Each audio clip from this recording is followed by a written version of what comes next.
Oh, good day and gratitude, family. Good day and gratitude. Of course, I'm running it just a little late. Yeah, I was watching a video. It's a really good video about self-hatred, which now we know is really dedicated ignorance. It was coined by brother Dr. Ray Hagins. He's a pastor, Pastor Ray Hagins. Instead of self-hate, he coined it dedicated ignorance. And one of the families actually taught us that, yeah, dedicated ignorance instead of saying self-hate. But you know, when we say self-hate, we know what we're talking about. But yeah, so we teaching each other here. I don't know why we don't everybody don't get the same, knowledge. I guess because we don't pass it on, and we aren't really connected. We don't really have a system where we all can keep up. It's kind of like, where I'm from and stuff. By the time we get the song or whatever, the fashion, the rest of the world done got something else. The remix done came out, Yeah, or part 2 or part 3. By the time we got it where I'm from.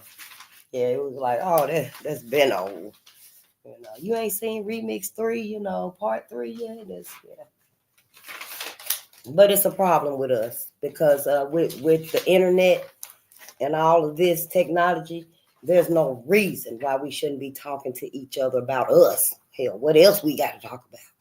I mean, we finally can talk about us now. We could then. We just didn't want to face the pushback, and we're going to have some pushback today, but we got to do this. Whoever don't like it, whoever don't understand, they seriously have a problem, especially if they look like us.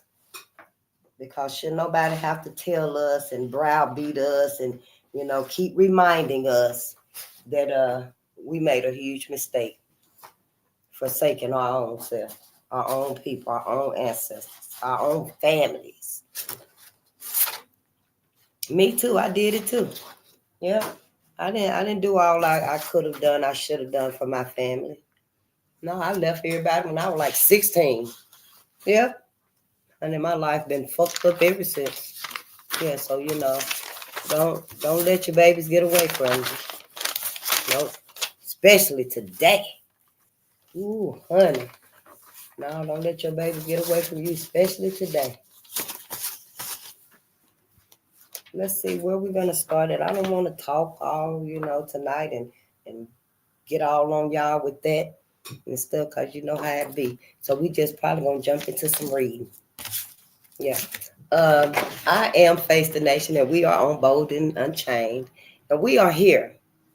We're here only to assist Black America and Black media with the uncovering and the condemning of the many agendas, events, projects, operations, the many agendas, events, projects, operations, the many studies and bills, codes, acts, laws. It's so many, y'all. Experiments against Black America, plans. We have no idea. We are literally the study of the world. Not just in America either, you know. And I just been wondering myself, where all this self-hate, dedicated ignorance. We know that is the proper term for it. Dedicated ignorance. And it was coined by Dr. Ray Hagins, brother, pastor, Dr. Ray Hagins. I don't know what year it was, but so when you hear me say dedicated ignorance, that's so that we can learn the terms, you know.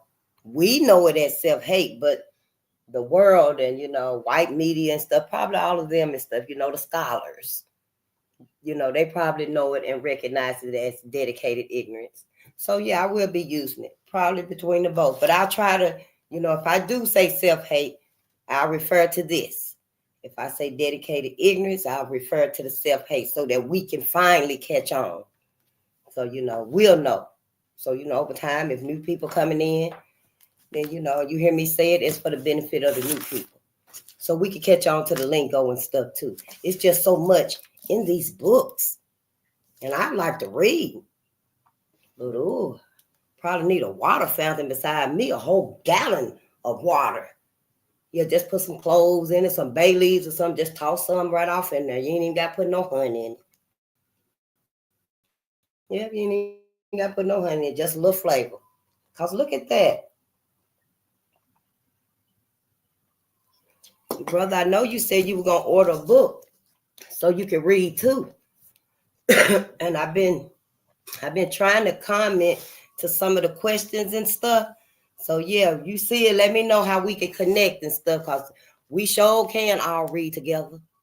That's why I'm here. So we all can read together and we can get used to each other reading, you know, listening to each other, you know, and then talking to each other. You know, it might be some good debates and stuff. I'm sure it is. But, you know, that's all it is, debating and critiquing. You know, we're going to comment. We're going to do a little research and stuff because y'all got a lot of knowledge. But, you know, I feel like this is something that must be done. I know I don't want to pass on this dedicated ignorance to my children, my grandchildren, and my great-grandchildren, my future generations. I don't want to pass on this to them. I don't want them to look at it like, oh, this is how, you know, this is how we are. This is how Black America is. You know, we've been like this forever. No, we ain't. No, we have not been like this always. No, we have not. That is a lie. You know, we've been through so much. We traumatized. We haven't had any therapy. We haven't had any help. We ain't even had no financial help, to tell you the truth. Not to mention mentally, our sanity is shot. You know, our sanity is damn near shot to hell dealing with white America. Let's just call it like it is, shit. Dealing with white America, what white America did to us. For so many centuries, y'all, centuries. I'm not talking about a couple of years. Like, you know, you with somebody and hell, they toxic and you toxic. You know, I'm talking about centuries, hundreds of years. And you get away from this shithole that they taking you through. And then I'll be damned, you got another couple hundred of years going through this pile of shit they taking you through. First it was enslavement. Then it was what? Jim Crow. Where's that other paper at? With all them, everything that they ass was doing. Reconstruction era. So much redlining. School to prison pipeline. Oh, so much just. So no, we ain't never had no therapy. We ain't never had no help.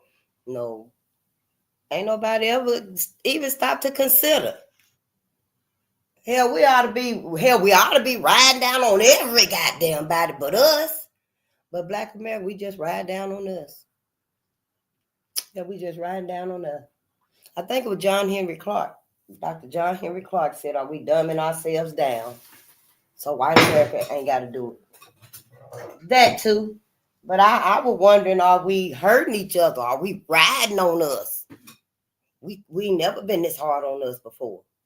I mean, shit, we ain't never, as far as I know it's violence in every group of people and stuff, you know. That's given, that's life. Even dogs fight together. You see a pack of dogs or whatever, even cats. When they all get together, so somebody gonna get mad, they gonna maybe fight, But they pretty much gonna go on about their business and you'll see them all together eventually. So it's expected that people gonna fight with each other and fuss with each other. Kind of like families do, but we riding each other and stuff like we are natural enemies. Like we are our natural enemies, and we're not, y'all. We ain't our enemies. No, it's a shame we believe that, but we're not our enemies, and we know that. We got to teach us that. Our hotheads and weak links out there, our weakest links, I don't. You gonna have to decide what you gonna do with them. I know what I'm gonna do with any that come around me.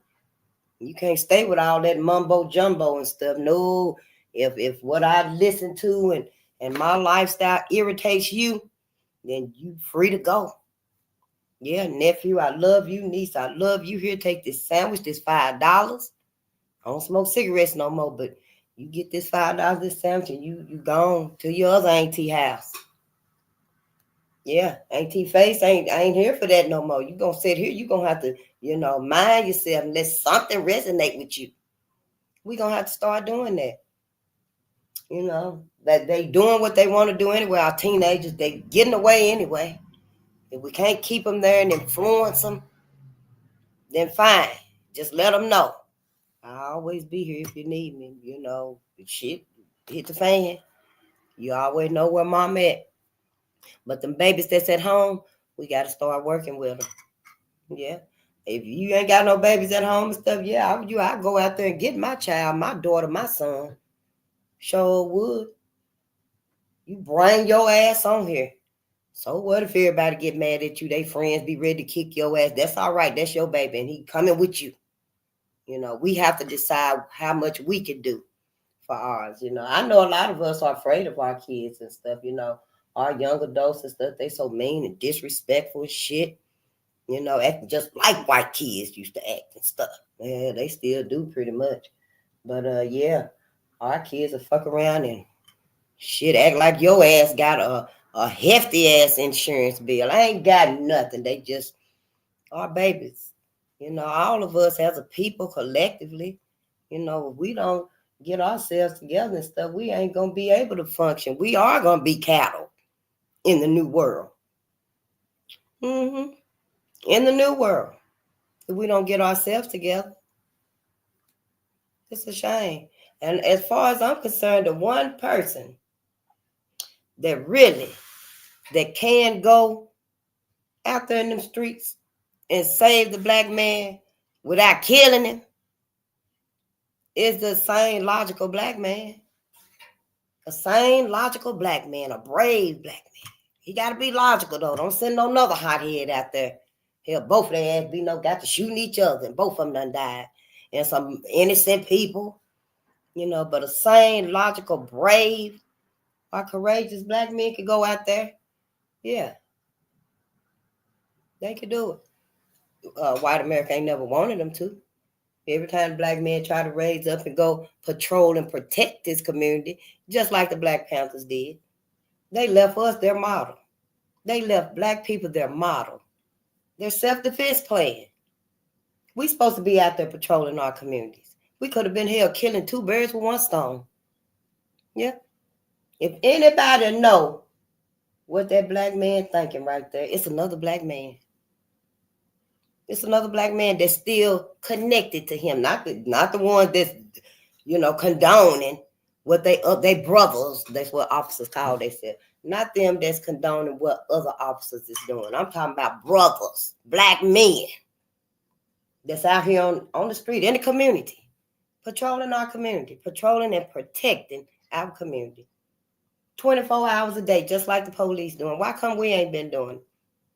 After Chauvin leaned on George Floyd. Why we didn't start doing it then? What was this whole defund the police for? My ass was out there.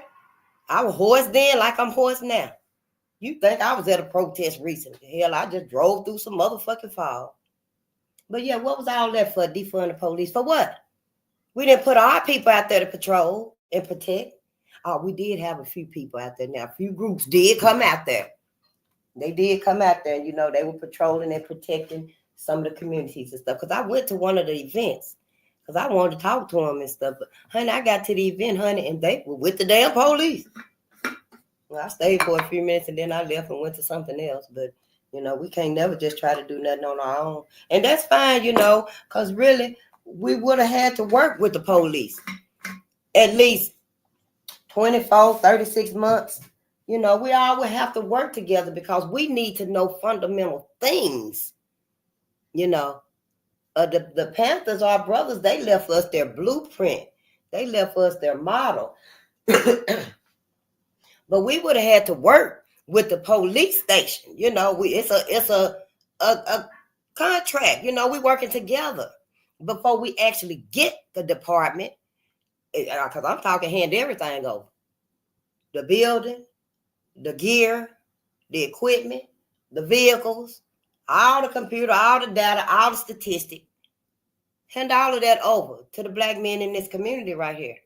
You take all your stuff in your backpack, get in your personal car, and you go to the building in the other community where people that look like you was at. We were supposed to put something like that in place. We were supposed to say, hey, we need y'all to give us this building, but look, not immediately. We ain't kicking y'all out. We just telling y'all we finna start patrolling and protecting our communities. We gonna do it together for the first, 12, 36 months? First year to 3 years, 24 to 36 months. How long you think it would take to learn how to run that department? Run that police department. And we don't want to call it police department. Once we get them departments back, we don't want to call it police department. We will be functioning, to protect and provide in our communities and stuff. We would have been. I don't know where it's at now. I ain't even seen nobody. But I've been kind of like in hibernation for a few years myself after that,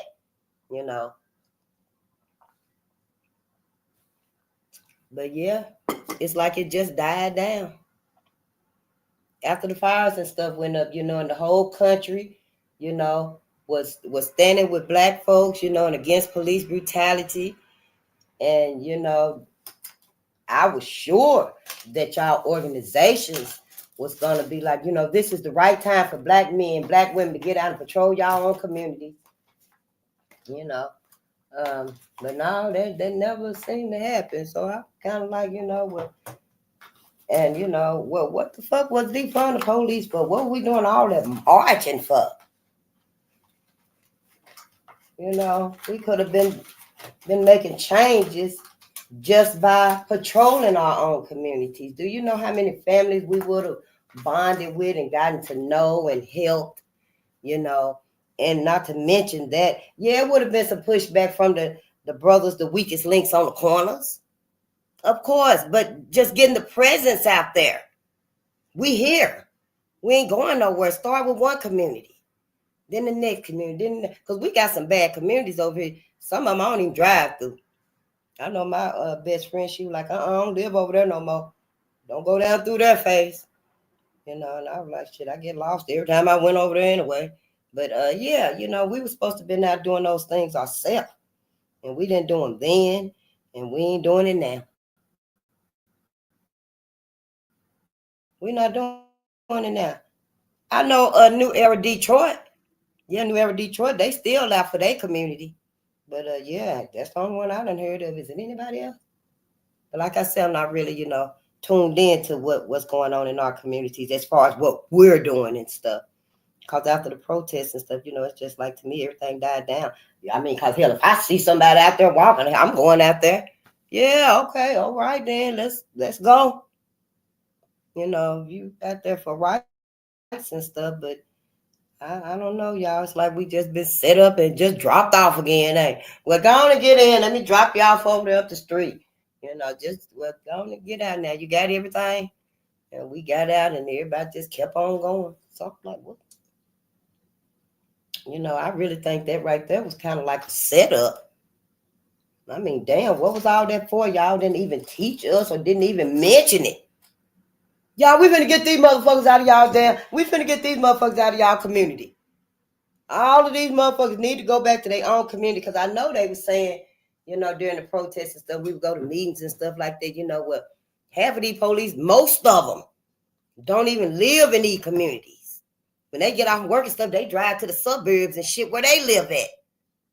So, you would kind of think that everybody's on Black people's side. Everybody's on the side for change, to make our community safe again, but no, that didn't happen. I think, defunding the police and stuff was an ulterior motive to it. Who finna patrol the communities is finna be AI, the dogs and, the robotic dogs. Yeah, they finna be out patrolling the communities and stuff. Things finna get really, really crucial, Black America. So we gonna have to, band together. We gonna have to stick together. We gonna see some things we ain't never seen before, and that's what it just come to. That's what it's come to. We got to look out for each other now. Everybody else finna be like, oh, we need y'all to look out for us. We need y'all with us. We got to do this together. Do this as one. Y'all done left us for the last motherfucking time. People done left us for the last time. Humanity and mankind is in danger. Both our asses is at the stake. Now we can either focus on us, Black America, and make sure that we gonna be okay. Or we can make sure everybody okay and save everybody, and then they motherfucking ass go right on and leave us again. Leave us again. And I don't know about y'all, but I'm tired of leaving my people. Hell, I've been leaving y'all ass since I was 16. Yeah. I'm just tired of doing that, Yeah. I want to be able to love my people and talk about my people and tell y'all how brave y'all are, how beautiful we are, how we make me feel. It's like my whole life and stuff. No, don't you do that. Don't talk about that. Don't, why not? Everybody else got it. Everybody else seem like they so motherfucking happy outside. And that's out here to make us think they really happy and satisfied and they really blessed and favored. You know how we like, oh, blessed and favored. But they ain't. People miserable as fuck. People are miserable as hell. I don't even think nobody's sleeping peacefully at night. I don't think nobody's sleeping peacefully at night, but the people that's used to doing what they doing, that think they done fooled everybody. White folks sleeping like a baby though. Yes, white folks are sleeping like a baby, honey. Cause see, white folks done projected everything onto everybody else. They ain't got to worry about nothing but the natural disasters. Yep, nothing but the natural disasters. And why is Black women not marching with us? Cause is that tomorrow? They want Black women to come to this march they finna have. Black women said, we ain't going nowhere.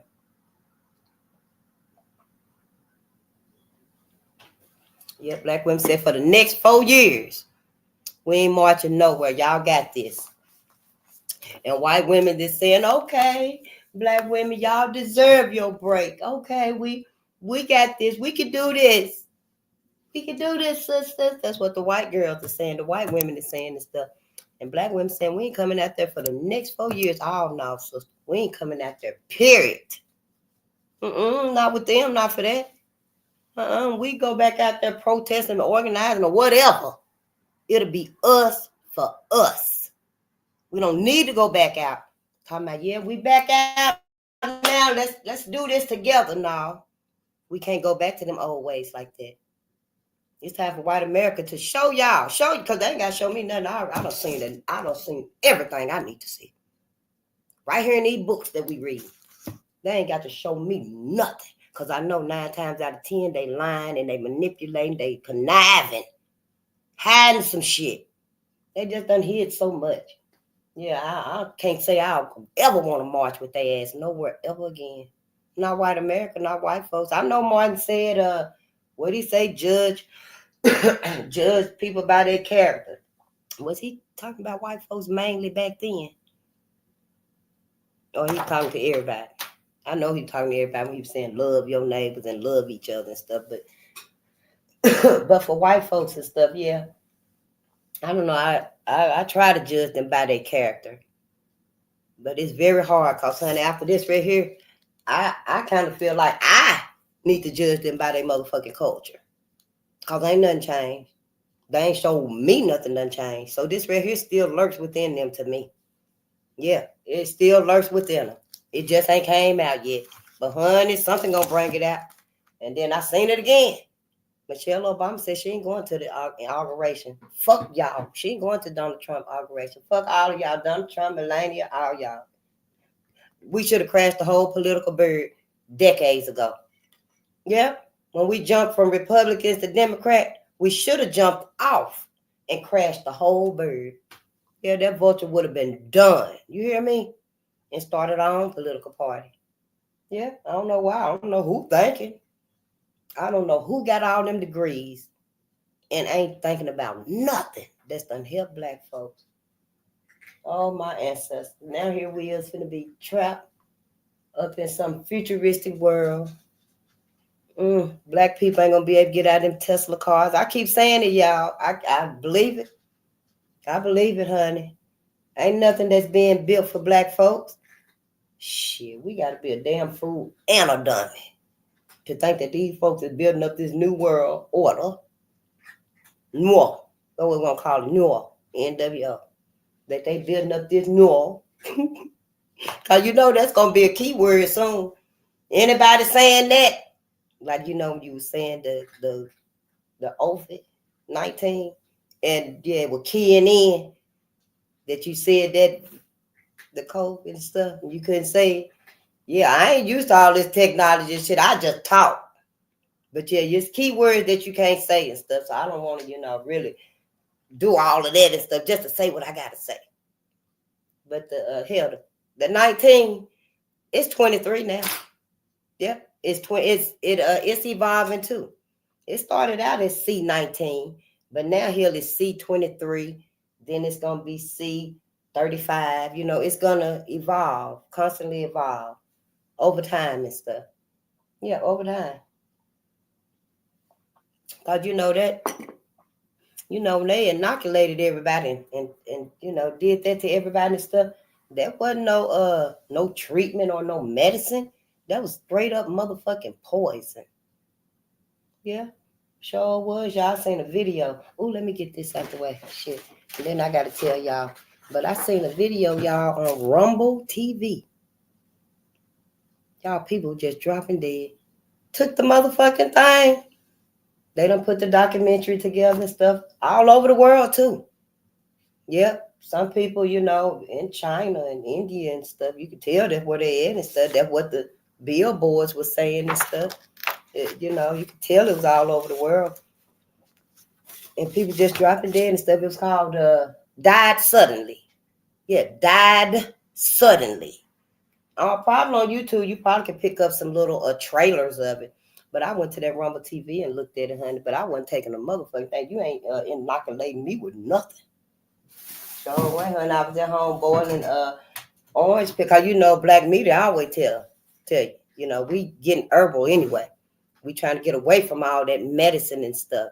For real curious, because the food is the cures, the fruits and vegetables. We ain't even supposed to be eating all that meat and stuff anyway. But I was just like, no, I ain't taking nothing. I ain't taking no shot. Fuck that job. Fuck that job. Shit, where you gonna get a shot for a job for? And then hell, next week when your ass late, they gonna fire you. I was like, hell no, shit. I go work somewhere else, shit. It just didn't make no sense to me. It didn't, and y'all. That shot had all kind of shit in it and stuff, but yeah, people let it happen and people took it and stuff. So just protect yourself. It is some things that you could take to get that shit out of you, though. If you did, You know, just monitor yourself and stuff. You feel anything tweaking and twerking, and don't take that lip, you know. But if you feel anything off in your body and stuff, you better go get it checked out and stuff. Any blood clots or, you know, any, I don't know. But I just know people just falling out and stuff. And one of my neighbors told me that I asked what sister was at, and he was like, she gone out of town. I mean, yeah, somebody that I work with and stuff. And I asked how she was doing, and he was like, she had called and she was crying and upset and stuff, having a hard time because her best friend's son just dropped dead. I think he said he was like 34, 35 years old, healthy man, healthy brother. And yep, he just dropped dead, y'all. We ain't never, you know, gonna find out what was really in that shot. Because they didn't want to tell and stuff. They talking about that, well, we'll release what's in it in 75 years. Who the fuck gonna be alive then? Will these kids even care in 75 years? Because, see, we dumbing them down. They dumbing themselves down. Hell, they don't give a damn about nothing. We don't want to learn. See, we got to change the whole mindset. We got to change the whole mindset. We in a bad space. I'm mad at every motherfucking body sitting in a politician's seat. Like, what the fuck? What the hell passed through your way? And you just let it pass. Just let it pass. Just let it pass. Write your signature on it. Just write your reaching over there, signing other folks' shit. And now look at us. We ain't even got nothing. We ain't even built nothing. We just now building our little tiny home. Soon we put them 2 stories on top of them. Whoa, here come white America. They're going to be saying again, here come them folks. Because they ain't healed either. White folks ain't motherfucking healed. That's a lie. White folks been lying. White folks ain't healed. They been hiding who they truly are. But see, Trump letting them know, you could tell it all. Trump letting them know. And that's why they all beginning to show how they really feel. They can't wait to say, yeah, we've been feeling like this all along. They can't wait. They cannot wait. So don't be mad. Because hell, our asses was supposed to got this lesson. Shit. Hell, even if we had to be like the Amish people. You know, we would have been all right with just us in our community, growing our own food, building our own homes and stuff. We don't have to be out in society. See, that's what we want.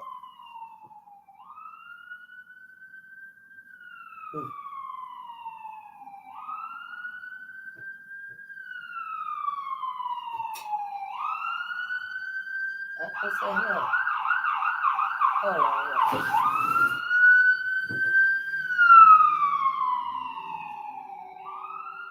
Oh, I thought that was a police car too. I was say, well, hell, he ain't even got his lights on, his sirens on. But I don't know. They got so many different vehicles and stuff out here now. But y'all, it's something going on, and we just know. I know it's gonna come down on Black America. Yeah. Oh yeah, everybody finna get it. But when the dust settles, you watch and see. Man, people just done set us up real smooth. Everybody have. Ain't nobody cared about our ancestors. Ain't nobody cared about our struggles. Nope. Hell, they finna let them take everything that our ancestors struggled and suffered for us. They finna let them renege and take everything back. Where's the love from everyone now? Where is the love from everybody now for the love of Black folk? Oh, we love Black folk. We can do the dance too. We can do the dance too. Everybody doing the dances and stuff. Got the hair, the lips, the butt, the attitude down pat. They got our routines down pat. Everything. I guess don't nobody see this but me and us few that think alike. But what about Black America? Our masses. It's like, wow, for real soon, in maybe 10 years, white folks gonna be like, yeah, we finally Black. We finally got rid of them motherfuckers. Talking about us. Yeah, then they're gonna be talking about the many ways they did it. The many ways, we had to dig in there to get them bastards gone. We had to dig in there on them. Man, we had to employ this group of people and that group of people and that group of people. We had to put out how to market to a Negro. We had to have holiday after holiday after holiday after holiday. They're going to be just good. We had to put our true books to the back so we could teach them how to, dedicate ignorance on themselves. And it was so easy to do. And then it's going to be like, just a few of us left, still in existence and stuff. Madder than a motherfucker. But it's going to be too late then. Yep, it very well might be too late. So I don't know. Whatever we're going to do, let's just do it together. Let's just do it together. I'll tell shit, if it's going to end like that shit, the hell, let's just summon the sun. Blow this motherfucker up right now. If we ain't going to fight for us to survive, why not? Because the hell, if they do exterminate us, however, all these many means, however it happened, the sun gonna blow up anyway. Why don't we just make that happen now, Black America? See, don't nobody want to do it. That's why we got to fight so our people can live. So our lineage can live. Because see, this is a race. Who say that all the time? Dr. Claude Anderson ain't be saying all the time, this is a race. Black America. Black America don't get it. Everybody making it to the finish line, but Black America tying up their shoe. And we ain't even got no shoes. Been tying up these bootstraps since they told us that shit a long time ago. We still tying my shoe. Hold on for a minute. And everybody just like, oh yeah, it's doing what it's supposed to do. I know other folks know. Shh. They can't even try to sway me to think other folks don't know about the agenda. Even if they ain't told them specifically what's going on, how they plan to do this, they know. They know, shit, they're around them.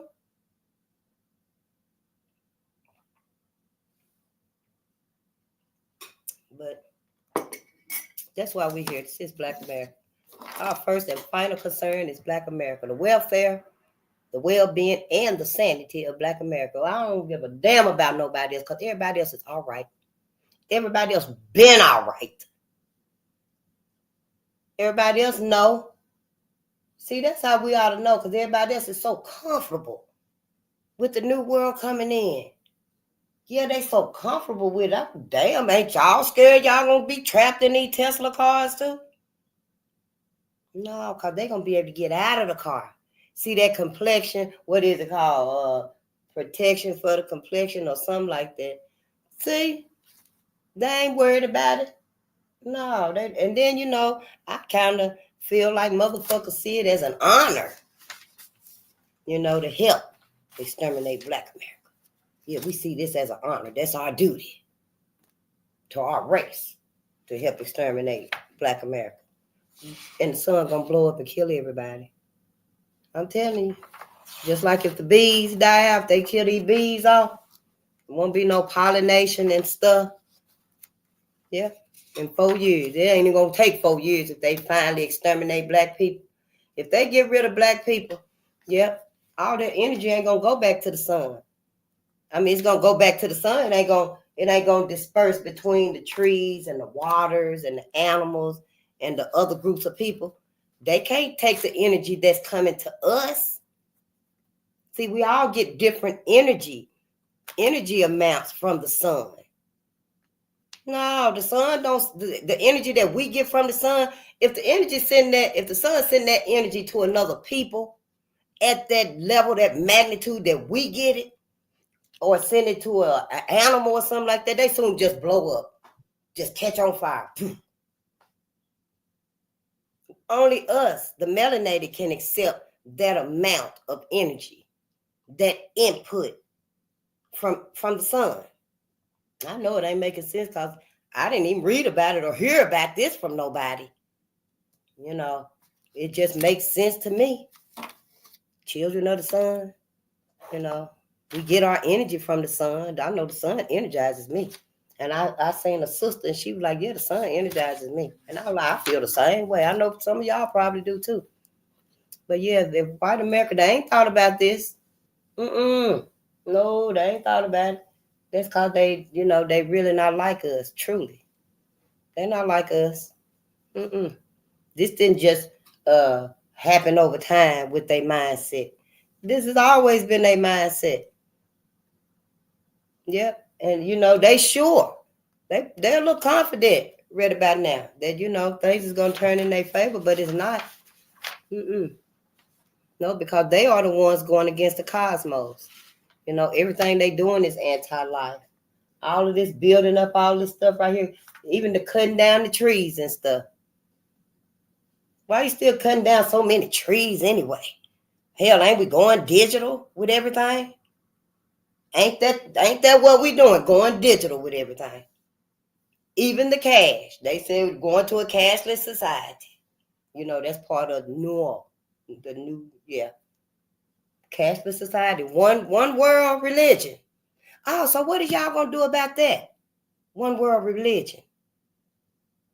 Because it's a whole lot of, it's like 4,200 religions, I think. But what is y'all Black America gonna do about this one world religion thing? Well, I'm not religious, but y'all can be. But yeah, you probably want to think about it. Just like, I heard that, because, I ain't never read the Bible and stuff, but I heard that they were saying that Christianity was very bloody, you know. And if you didn't become a Christian and stuff, they cut your head off, torture you. So a lot of people, died because they wouldn't become Christian. But then some people just say, all right, I'll be a Christian, and became Christian. So this one world religion, what y'all gonna do? That's why, see, Black America, we could have never kept our ass around these motherfuckers. Y'all, they can't stand. Oh, we can't live without white people. We got to be around white people. Oh, yes, Miss Kiss. Now look at us. One world religion. Like a one world government, a cashless society, autonomous. I don't even know what you call them things. Then Sophia, the motherfucking robot, who was that? Australia?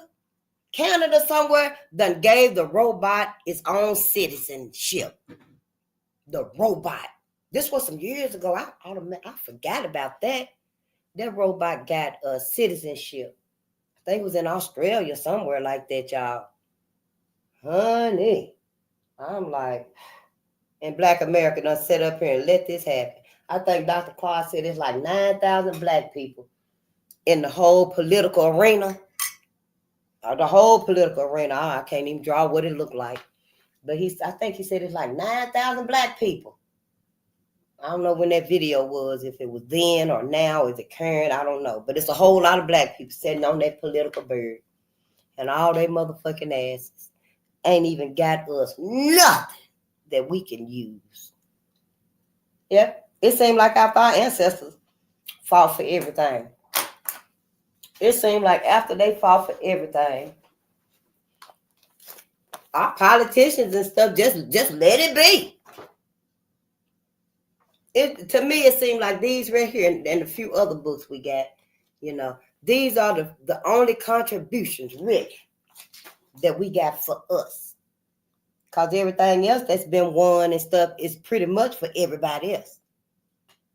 Some of this stuff right here, folks using it like it was theirs. Some of these contributions and stuff that our people have made and invented and created, shit, everybody using it like it's theirs. After our ancestors got out of them chains and stuff, physically free, and built up Wall Street in like 20, 25 years. No, I ain't did the math on it and stuff, adding it up. But from 1865 to 1919, hell, let's see, 65, 75, 85, 95. Oh, then 1905, that's 40 years. So what, about 50 years? How much was it? From 1865 to 1919. I mean, it was almost overnight, though, when you think about our ancestors was enslaved and then going through the Jim Crow and stuff that came after enslavement. But from 1865 to 1919, 1921 was Tulsa. For sure. And it seemed like it was overnight. No education. The education they had received in that little bit of time right there was sufficient. They were pretty much going off the knowledge, the wisdom, common sense. Yeah, to build up Black Wall Street and stuff. But we did have a lot of scholars then too, because our people was very intelligent, honey. As soon as they did get in school, in college, oh yeah, honey. And that's when white folks knew they fucked up. Yeah, it was somewhere along the line. Let me get this out the way, because they came up with that copyright disclaimer. Yes, honey, said everything you read, you better read this right here first. And I did ask y'all to go to church, no, I ain't lying. How the hell am I lying? The girl from church is chicken. How the hell am I lying about what? What am I lying about? Because it don't make sense. Yeah, don't tell me what am I lying about shit, because it don't make sense. Shit, hell, it's gonna make sense when it happens. Shit. Hell, it's a new world order coming. Or you talking about the 4,200 religions. I didn't know either. Shit, I didn't know it was all them religions out there.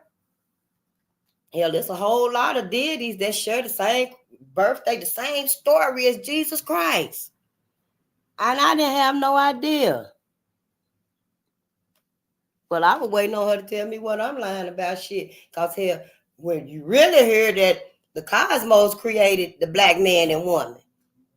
Sure did, honey. The cosmos created the black man and the black woman. You been lied to. Everybody been lied to. Sure have. We got to think. We can't keep thinking like white America want us to think. Not up in here.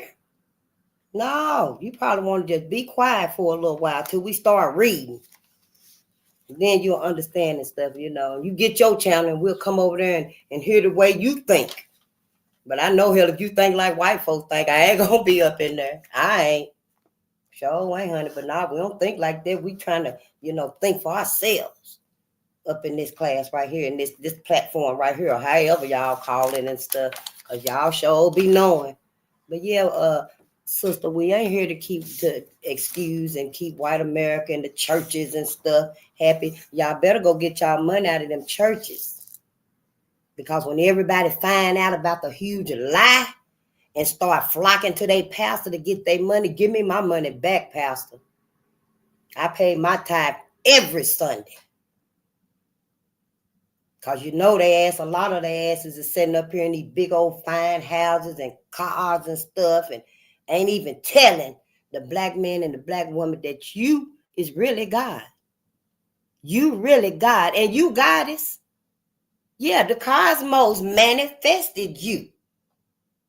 I know what they told y'all and stuff, what they taught Black America. I know what the Bible says, some of it. Yeah. But hell, I also know shit that, and we just read about that white man, honey. Y'all better be particular when you go up to heaven.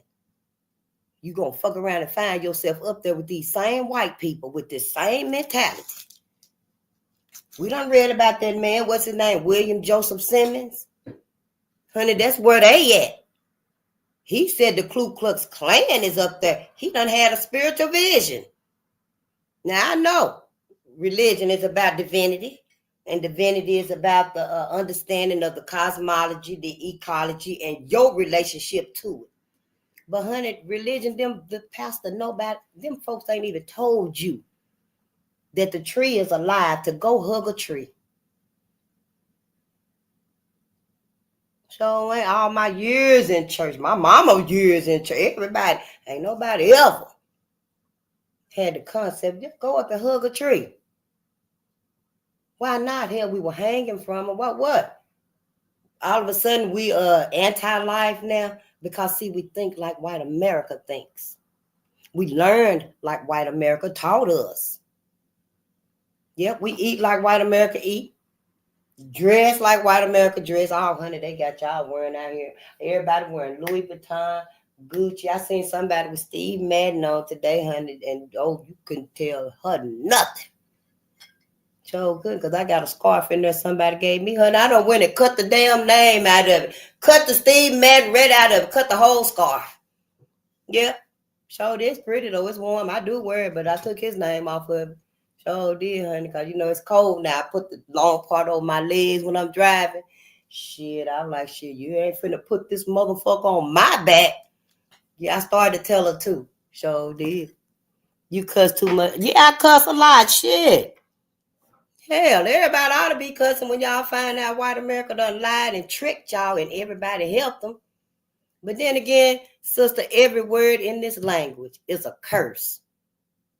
Every other word you say is a curse. And I know a lot of us just be saying, oh, bless you. Bless you. Good morning. Honey, them ain't none but curses to us. It's all right for other people to say them words. And I really don't cuss a lot unless I'm, fired up or, getting a little passion, talking about what I like to talk about and stuff. And if it's hard to handle, then yeah, I'll get the cussing and stuff, But hell, it ain't like I'm saying I'm all shit up finna go turn some shit up or nothing like that. I just be saying, look, slight cuss words, But hell, this is really, this is deep. Hell, shit, in a few minutes I might be crying. Shit, crying and cussing. Shit, wouldn't that be something? But yeah, sister, every word we speak, every other word here is a curse word. Yeah, don't even talk about bless me. You either say prosperity or don't say nothing. If I sneeze or burp or whatever, no, don't you holler, I bless you. I'd be like, oh, I throw that shit right back at you. I'd be over there ducking just in case you were talking to me. Do not say bless you. Be less you. See, we got to start thinking. All of this, it don't mean the same for us like it do for other people. White people, especially, we here talking about white America. When we say racial violence in the United States, like this book right here we read. This other book, Red Summer, it is mainly black people and white people. I don't know where other folks was at. I wonder where is other folks. But I was looking at somebody tonight. That's why I was a little late. And honey, don't you know it's laws? I wish I'd have wrote them down. I did save them. Where other groups of people were passing laws for themselves here and stuff, acts like, like somebody versus United States and stuff like that. Yeah, and it's like maybe 6 or 7 of them. I seen one that said Asians and Chinese or something like that. And I was like, well, darn, is this trying to, because I've been asking, well, what was other people? Why ain't nobody came and helped us? And somebody like, I'm supposed to get to knowing about the chronological order of things. And I am, but when I seen that tonight, I had to save it. I copied and pasted, because I was like, I want to read this. Was they motherfucking ass here when we were going through all these wars for white folks? Like the Revolutionary War, I didn't know that black men were going to fight in that war and we were still chained up. I didn't know. Hell, I just got here. I done told you, hell, I dropped out of school. Yes, and then they hadn't taught me that. I should have known all of this by the time I got to the 11th grade. But, school wasn't teaching us nothing like this and stuff. I know, now I see why nobody ever said, Face, go to the library. Now I see why nobody said, come on, let's go to the library. Ain't nobody said nothing. So, yeah, shit, I cuss. Sure do, but I ain't finna say bless you. I ain't finna curse you. I ain't even cussing y'all out. I'm just talking.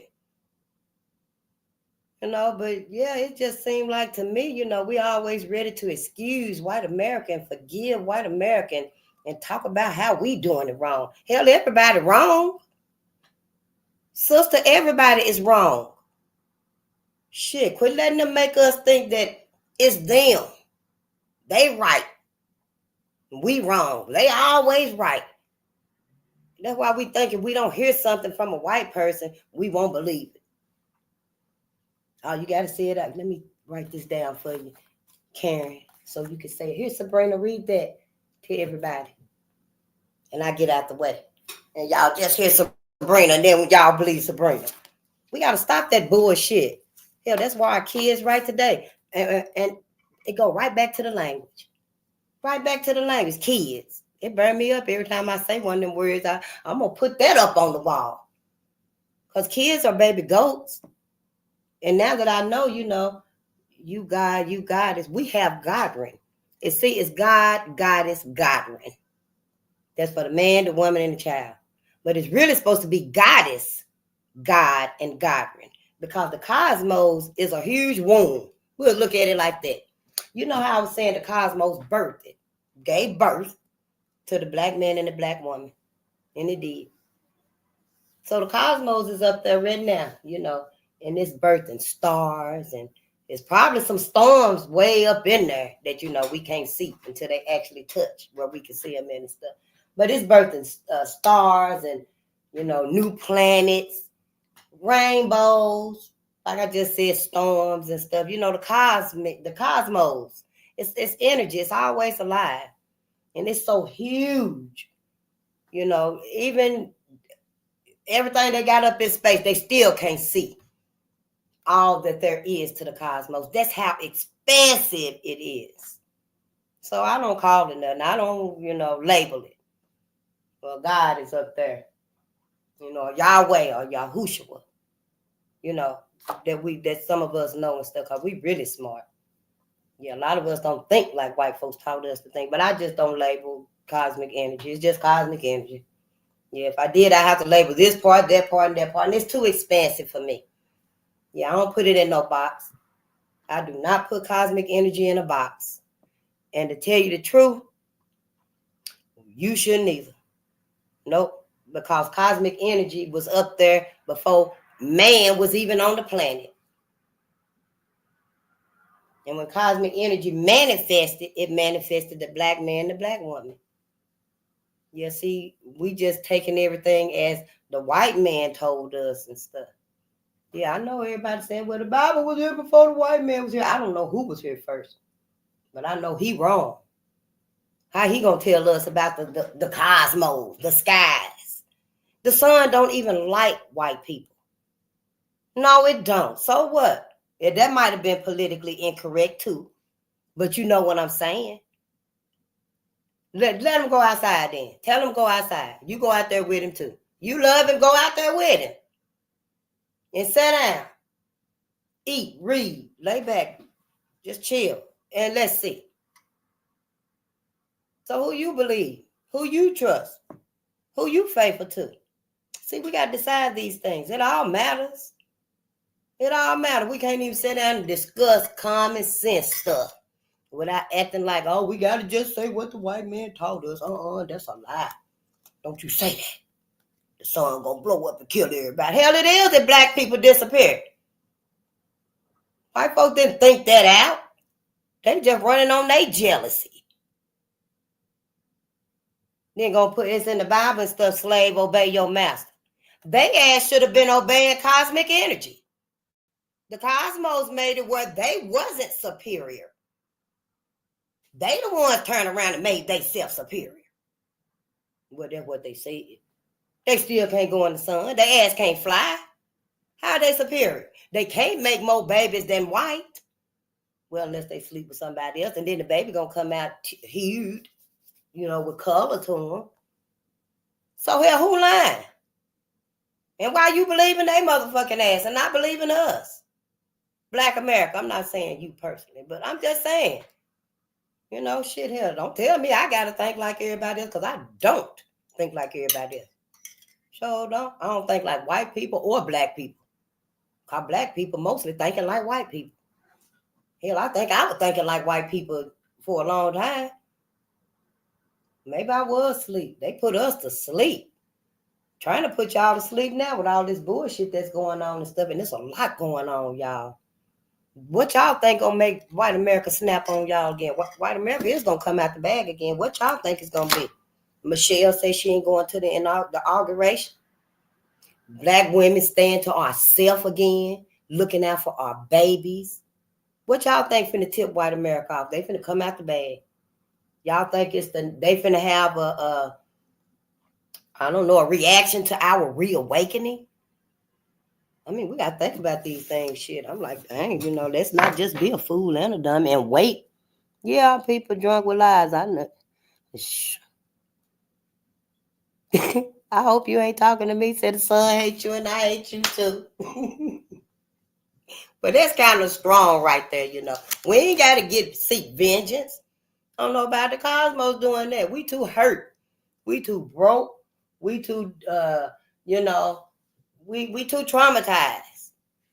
Yeah, we don't need to be talking about inflicting nothing on nobody. Cause we fucked up. We ain't got no energy, no time. We shouldn't have no effort for nothing but healing us and our people. Yeah, anybody that don't resonate, then yeah, we need to just let them go. Go on and go and let them know it's okay. It's okay. Hell, everybody's scared and shook up and wondering what's gonna happen, and I just gotta be on the side where I'm gonna be safe and me and my family gonna be able to eat, you know. But hell, the way we got ourselves set up, somebody else feeding us right now. We ain't feeding our babies right now. See, that's keeping us dependent on other people. In Black America, we ain't got but a little bit of time, but we got to get started with see if we had our inside garden, then you ain't got to feel like that. Nah, I got to make sure I'm over there, where my people at and stuff, where they can feed me. Yeah, them my white people. We've been together. Them my family. We've been together for decades and stuff. I don't give a damn what they say. Honey, shit hit the fan. I'm getting my kids and we going over there with Brad and Karen. You better not take your ass, so you better start your inside garden. Cause when the shit hit the fan, honey, that's gonna be that's just a mission. Y'all didn't know that? That's just a mission. Hell, white America been playing us like a motherfucking fiddle. And they can't wait to say, oh shit, we were just going along with shit. But our people said, yeah, we gotta come together, Black America. So I'm sorry, sister. I gotta go face. And I be like, hell shit, I ain't over there with y'all. Shit, y'all over there with them. Nah, I can see my life without white people. I sure can. I can see my life without white people, with just my black people in my life, buying from my black people, wearing my black people clothes. Cause you ain't finna put everybody on me. Have me wearing everybody. I'm walking down the street, Louis Vuitton. Then I turn around, you see Gucci. Over here, you see Chanel. And all hell no. Who the hell is these people? Michael Kors, MK. Or whoever they be saying he is and stuff. But now, Black America, we got to get our shit together. Right down to we eat like white people. We different. Let me show you this. I was just looking at it because I was late. We different from white people. Everything. How we eating different. We eating like white people, y'all. How we eat. Look, the basis of our DNA. See, this is black versus European genetics. We are really 9 ether beings. You got the kinky hair. You got 9 ether. And then you got everybody else. Everybody else got straight hair, right? Everybody got straight hair if it ain't kinky. You know everybody got straight hair if it ain't kinky. Kinky. Right. But anyway, black versus European genetics, y'all. We are made out of carbon, selenium, and copper. I couldn't remember what the third one was. Y'all know what I'm talking about? Yeah. Carbon, selenium, and copper. And most of us is allergic to dairy. Yep, so most of us are allergic to dairy. I know I am. We lactose intolerant, like 75, 80% of people are allergic to dairy, But everybody's different and stuff, though. And see, white people, their DNA is made out of nitrogen, sulfur, and ammonia. Them harsh-ass chemicals. Shit, they damn DNA, they stomach, they digestive tract can break down nails. It probably could break down that pencil. I bet you. Yeah, they DNA, they digestive tract. Nitrogen, sulfur, and ammonia. Yeah, they probably could break down that pencil right there. With all that hard shit that they made out of. But see, black people made out of carbon, selenium, and copper. And now I ain't even researched it. I just got this. I just seen it. I was listening to a documentary, somebody, I should have wrote it on there, who it was. But I just wrote it down. Yeah, I didn't know.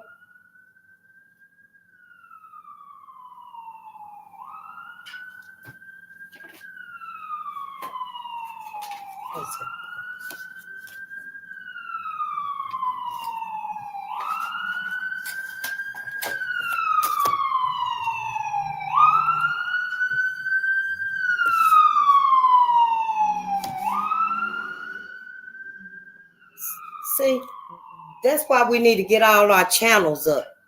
Those of y'all that's good with this stuff right here, so y'all can teach us. I'm gonna be researching this right here because I want to know, about this right here. And see, science too. We got so many inventors, scientists, engineers, smart geniuses. But see, we'll never know because white America don't tell us these things. White America make it seem like it's them. But back to, black and white folks, we just different, y'all. Yeah, we got the same physical form. And that's about it. That is about it. I ain't seen too much of nothing that's mostly the same. Other than that. Nope, I have not. Even our innards. Everything is in the same place, but it's different. I'm going to tell you why. Now, we have plant DNA. White folks, because we talking about black and white here. We in America. That's what this book is, United States, black and white folks. We know it's other people's here now. And they pretty much like white folks, because they ain't black. But white folks got animal DNA. White folks got animal DNA. I didn't know that shit either. I was like, what the fuck they calling us goddamn monkeys for? Remember they calling us monkeys? Saying black folks was monkeys and coons. And then they asses is sitting here with animal DNA. You see the conniving that they do to us. A lot of us just flip the script on us. White people told black people that they was crazy to keep escaping from slavery. Black people escaped from slavery. White people came out with a law. I think Dr. George DeGrasse said they made it a law. And probably put your ass in a crazy house. But you was enslaved, so they didn't really have to put you in a crazy house. They just want you to think you crazy. So they said you had Drapetonia. Drapetonia. Drapetonia. Because black people you got to be crazy to want to escape slavery. Ain't that messed up? See how they do black America? Everything. We got to question everything. I don't trust nothing they say. Sister, if you trust them and stuff, then I want you to go on and leave from here so you can have some peace. Because you ain't going to have none here. You're going to be irritated the whole time. Yep, if you stay in here, you will. Most white people ain't even allergic to milk. White people can eat anything. Their stomach going to break it down. They made different. We're made different. We are different. Everything is different. I'm going to show you how. We have 9, serious DNA. White people got 6. Everything is different. On this page right here, and I think I done read y'all this right here before. Our amino acids is different. Yeah, let me take off my glasses here. Our biology is different. Our carbonin and melanin content is different. Yeah. Oh, there it was. It was right there all along. Our teeth structure is different. We ain't even supposed to be eating meat. Yep. All that cancerous meat and stuff. And then, now, honey, they gluing that meat together. The steaks and stuff. Y'all, when they trim the steaks and stuff, them motherfuckers is using meat glue. Look it up. They using meat glue to stick the meat back together again. Then when they wrap it up, I guess y'all thinking it's fat. But yeah, it's glue. But yeah, these folks done lost their whole mind. They ain't human. I guess they decided they don't want to be human no more. Shit, they don't want to be human no more. Shit, we being something else now. And our hair is different. Of course, you can tell our hair is different just by looking at us. Yeah, our bodies hold more electrolytes and minerals and salts than theirs do. Than anybody. That's what I got right there. Our hydrochloric acids in our stomach, our digestive tract, y'all is 10 times weaker than white folks. So why the fuck are we eating like white folks eating? Morning, noon, and night, in between, the meals and stuff. Drinking all this pus and blood. That's all milk is. Look, research milk. Research milk on YouTube. Look at some of them documentaries. And I seen that one documentary, and they was getting the milk. They were milking the cow. and blood coming out with the milk and pus and stuff. And I said, oh no, this gonna help me quit drinking milk. I knew for some reason milk wasn't agreeing with me. Our bodies don't even, black people bodies don't make up the enzyme to process milk, dairy products. It may when you're a baby because you still got the enzymes to digest milk. But after you done with milk and you come of age, you done with milk.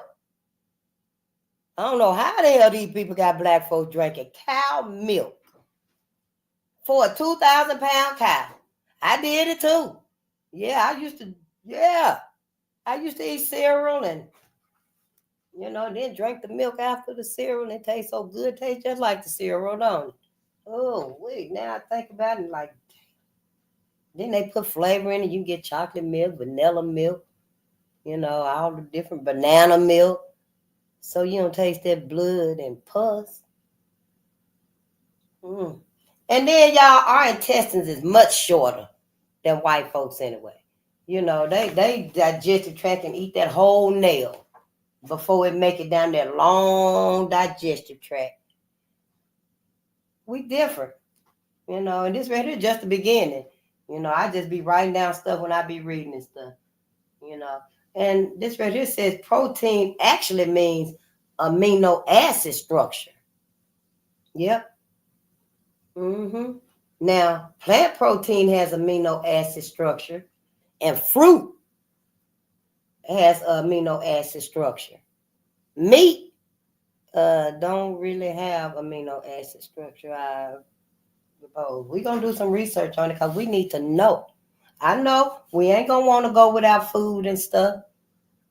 No, we sure ain't. We're going to feel that hunger pain, honey, and that's going to be a wrap. But we're going to have to. By choice or force. By choice or by force. So you might well make it easy for yourself right now, Black America, and start weaning yourself. You get up in the morning, you ain't got to eat right away. If you got to eat to take your medicine, then okay, you better eat and take that medicine. Because you quit taking that medicine they got you on, you soon to fall dead. Yep. They got our people on some medicine that, honey, you can't even quit it. You can't even stop it. If you do, your whole body might stop. Yep. I know they tried to tell me I was going to have to take blood pressure medicine the rest of my life. I was like, damn, I ain't been taking it but 3 weeks to get a tooth pulled. Yep. But, honey, I got that tooth pulled and I ain't gonna be taking this shit. No, I'll find me another way and calm my body down, heal my body. Sure will, honey. I don't eat meat like that no more. I don't drink milk. I can't even stand it. No, I ain't finna be drinking no milk. No, it was hard. It was hard. You start where you can. And you work your way up until you doing better for yourself, Black America. Shit, sitting up here early in the morning. Soon you got up, you got bacon, eggs, grits, sausage, chicken from last night, a piece of pork chop, maybe some greens, I forgot who said we died from lack of knowledge, but yeah, it's true. Because we don't know nothing but what white folks have taught us, and we just got to stop, stop the excuses and stuff. I don't know, if your babies, your guiding gonna be enough for us to, get it together, start thinking for ourselves and really look and see what's happening. And what does it mean for our people? I don't know if our baby's gonna be enough to, to motivate us to do that.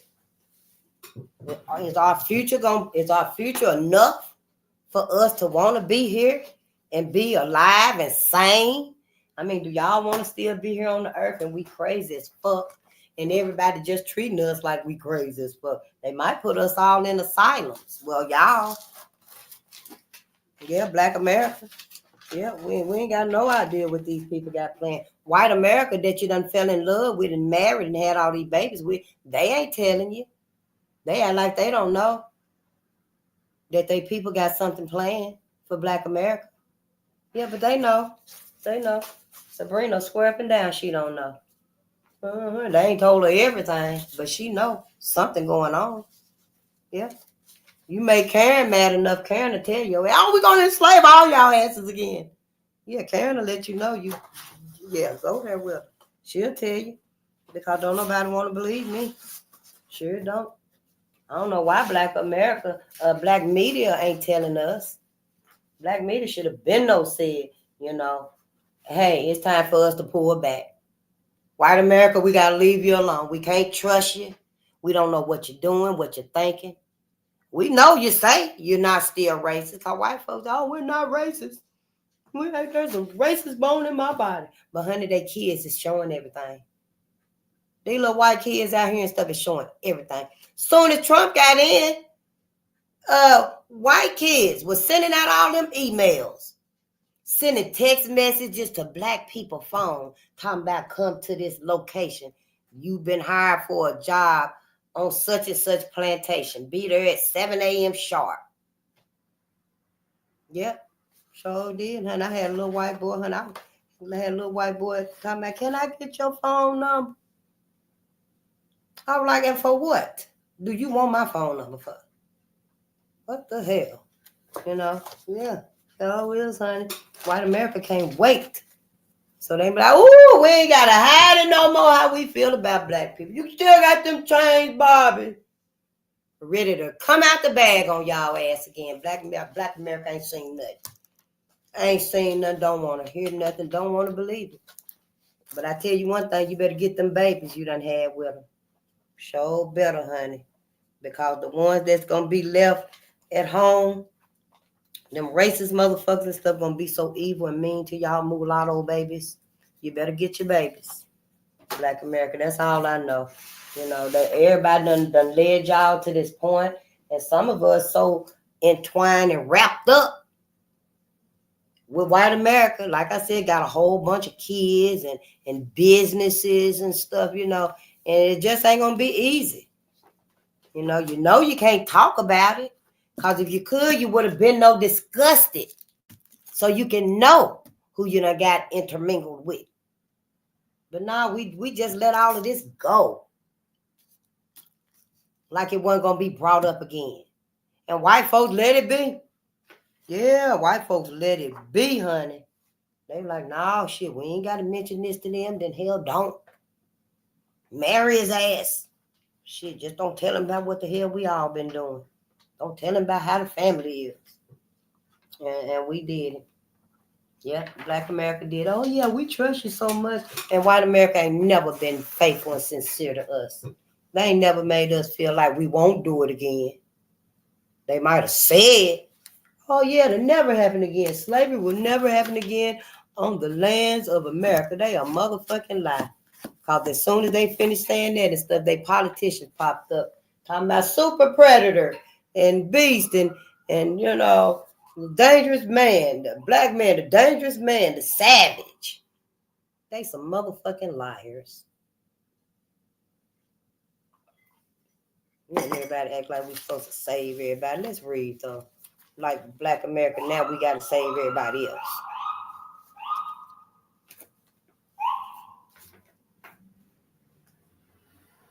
We ain't saving nobody but us, honey.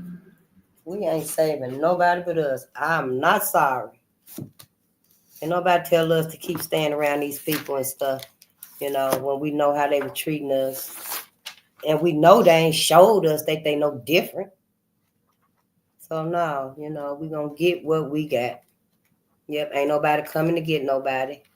Nope, you gonna have to come out that house, that mansion, with them babies and meet people halfway. That's what you wanted, that's who you married. And make me wonder, what is this new world supposed to be like? Yeah, I mean, if y'all really married and got babies with interracial relationships and stuff, how's all that gonna work out? Is the white woman gonna step in and say, no, you this is my rightful place? Is that how it's supposed to happen?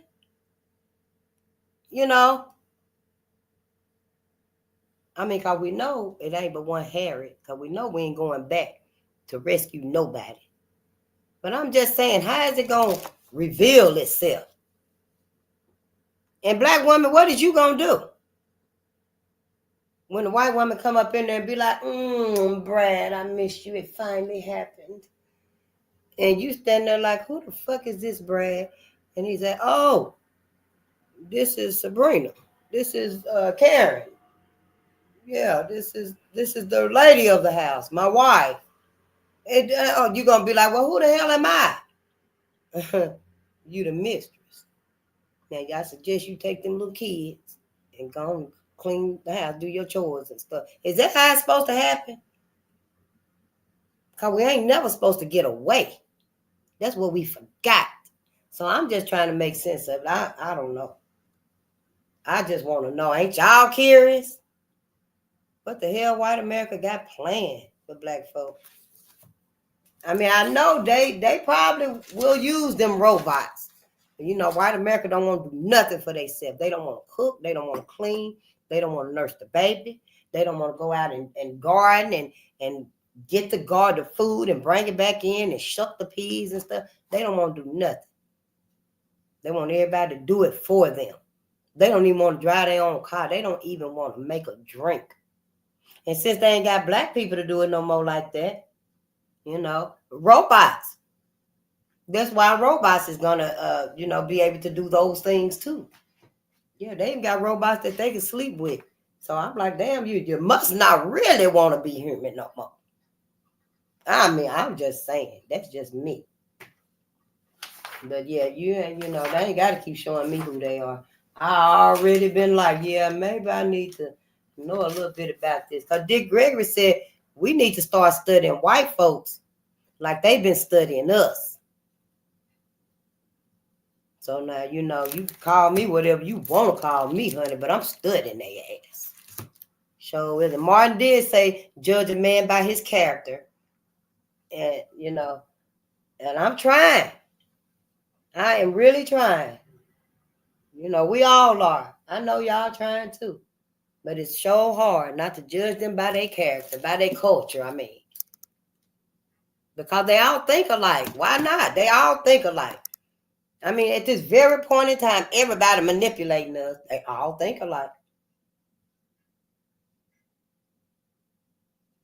I know, yeah, this right here is probably like one of my, white folks. And we ain't never got away from them. They have their way we won't ever get away from. You know that one man named Zbigniew Brzezinski. I wrote this some years ago too. I'll just be hanging on this shit down and then write other shit on the other side.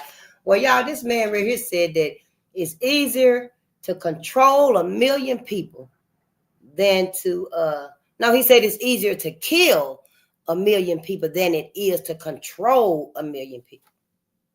And that was his name, Zbigniew Brzezinski. Yeah. And he was talking about the NWO agenda, the Noir. Yeah. And then I had into eugenics and depopulation. Yeah. One world government, one world currency, one world army, and fully microchipped population. Yep. I didn't even write the year on this, probably about 2016 or something. But yeah. So y'all, this whole, my other thing, this whole scenario, that right there is about the New World Order, y'all. This whole end game, we ain't even ready for it. No. I don't know how we gonna get out of this. How we gonna get away from these robots? How we gonna be outside with these autonomous vehicles and stuff, and they recording everything. Y'all see how this works? Is any of this resonate with anybody? Do we think it's not happening? We think, oh, that's a lie. That ain't really happening. Face just talking shit. No, every day we getting closer and closer to it, to what they got planned for us. And I know we can't forgive them, for what they've done in the past. And we ain't gonna be able to forgive them. We shouldn't for what they finna do in the future. No, that's finna wipe out a whole bunch of our people. Yeah, what they doing in the future sure is. It's a new pandemic coming, a new plandemic coming. Can you believe that shit? But then Fauci had said that anyway, that the new pandemic coming. They planning everything. So Black America, just quit falling for the shit and just know who your true enemies are. If we just know who our true enemies are and whose side we really on, that right there help us out a whole lot. That'll help us out even with us to just know whose side we on. Because right now it's like we on white America's side. We don't give a damn what they did and they don't either. They so happy.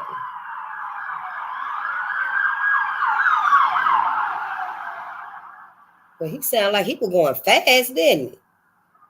But like I said,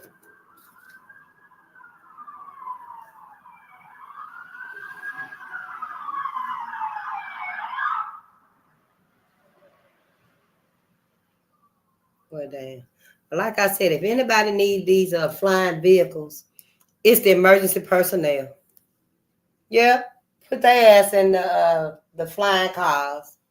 Make them so they can float or however you gonna do it. And yeah, because we don't need to be living in what is it, Fifth Element, the movie with Bruce Willis. First it was a cartoon, The Jetsons. Then they actually perfected it and made it a movie. All them movies is really about us, I believe. Yep, I sure do. A whole lot of them is. A whole lot of them movies is telling us. Yep. The Simpson cartoon too.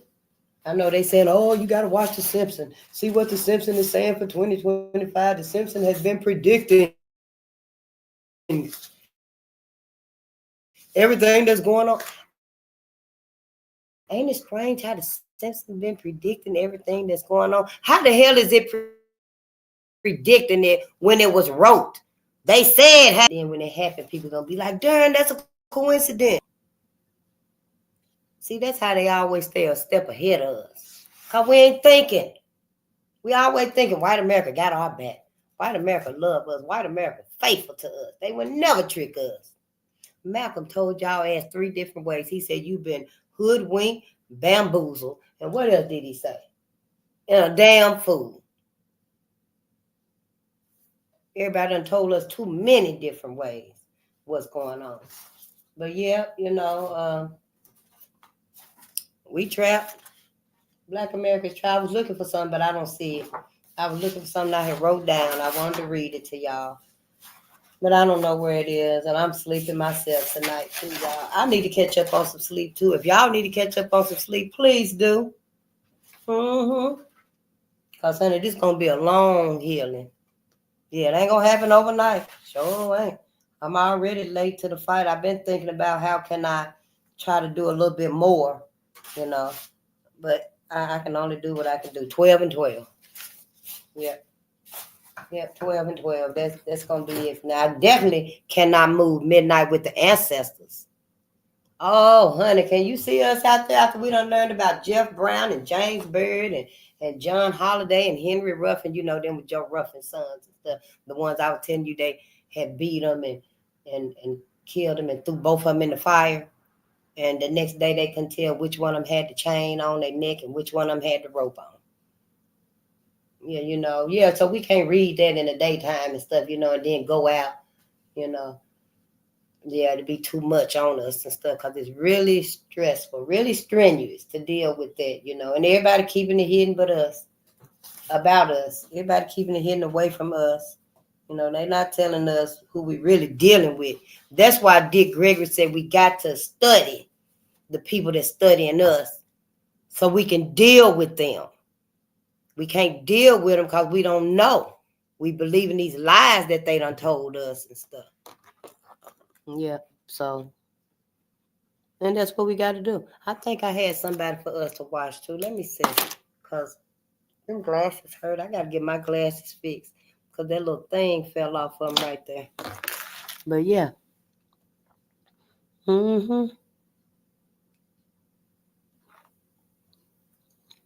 Oh, there it is right there. John Henry Clark. What I was telling y'all earlier when he was like, are blacks forcing themselves to be dumb? Because I was saying, I believe we've been hard on ourselves so white America don't have to do it. Because y'all know when they went to when Carolyn lied on Emmett Till, and her husband and her brother was out of town. So when they came back and they told them, then they went to Moses, Emmett's uncle. His name was Moses.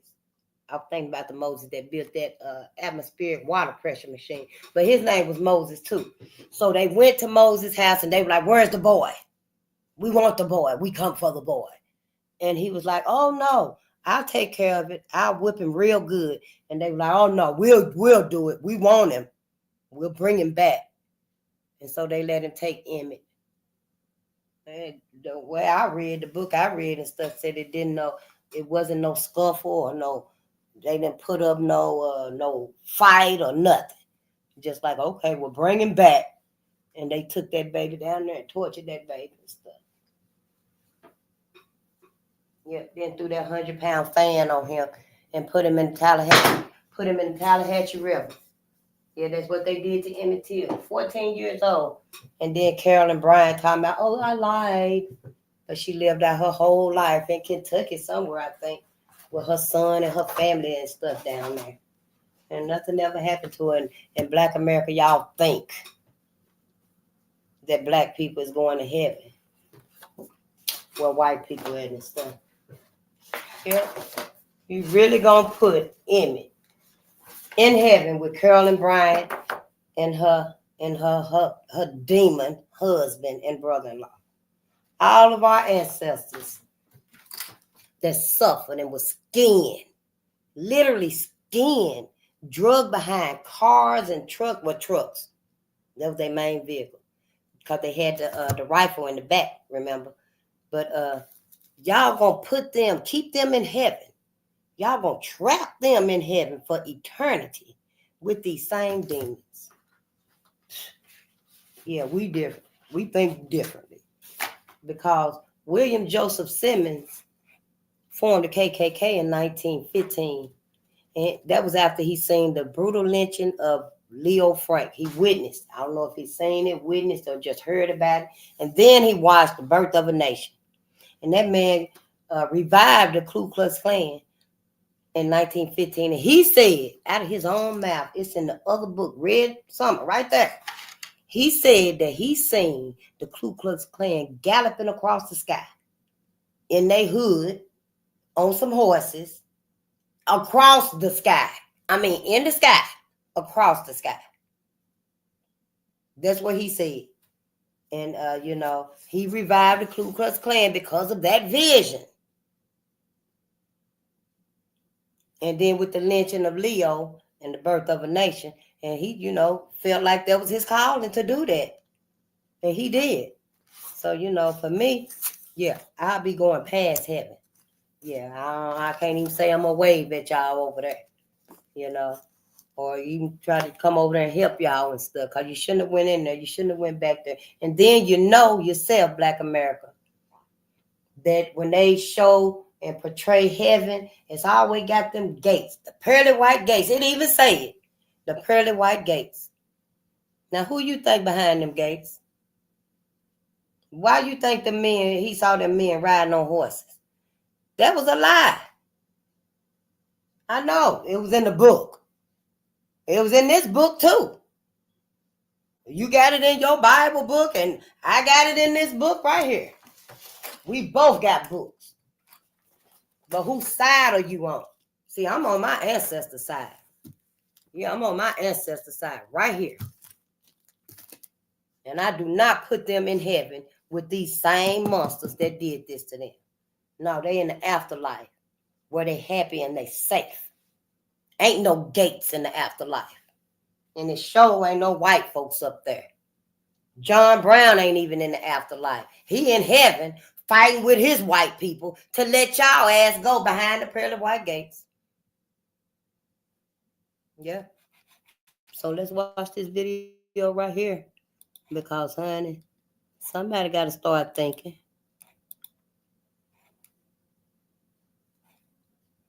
Somebody got to start thinking. We ain't going to make it if we don't.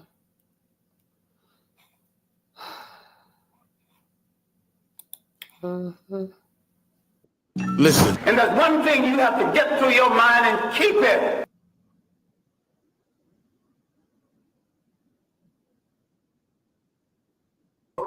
Everything, every idea, every so-called religion was meant to dominate and to control. You were the ones with the illusions. Why is it that you are so naive? You let people redress something that you invented, send it back to you and enslave you through it. Our relationship with the people of the world and the fact that we created peaceful nations. Oh, do I need to update those? It had no word for jail because no one had ever gone to one. No grandma and grandpa. The show ain't working no right. word for orphanage.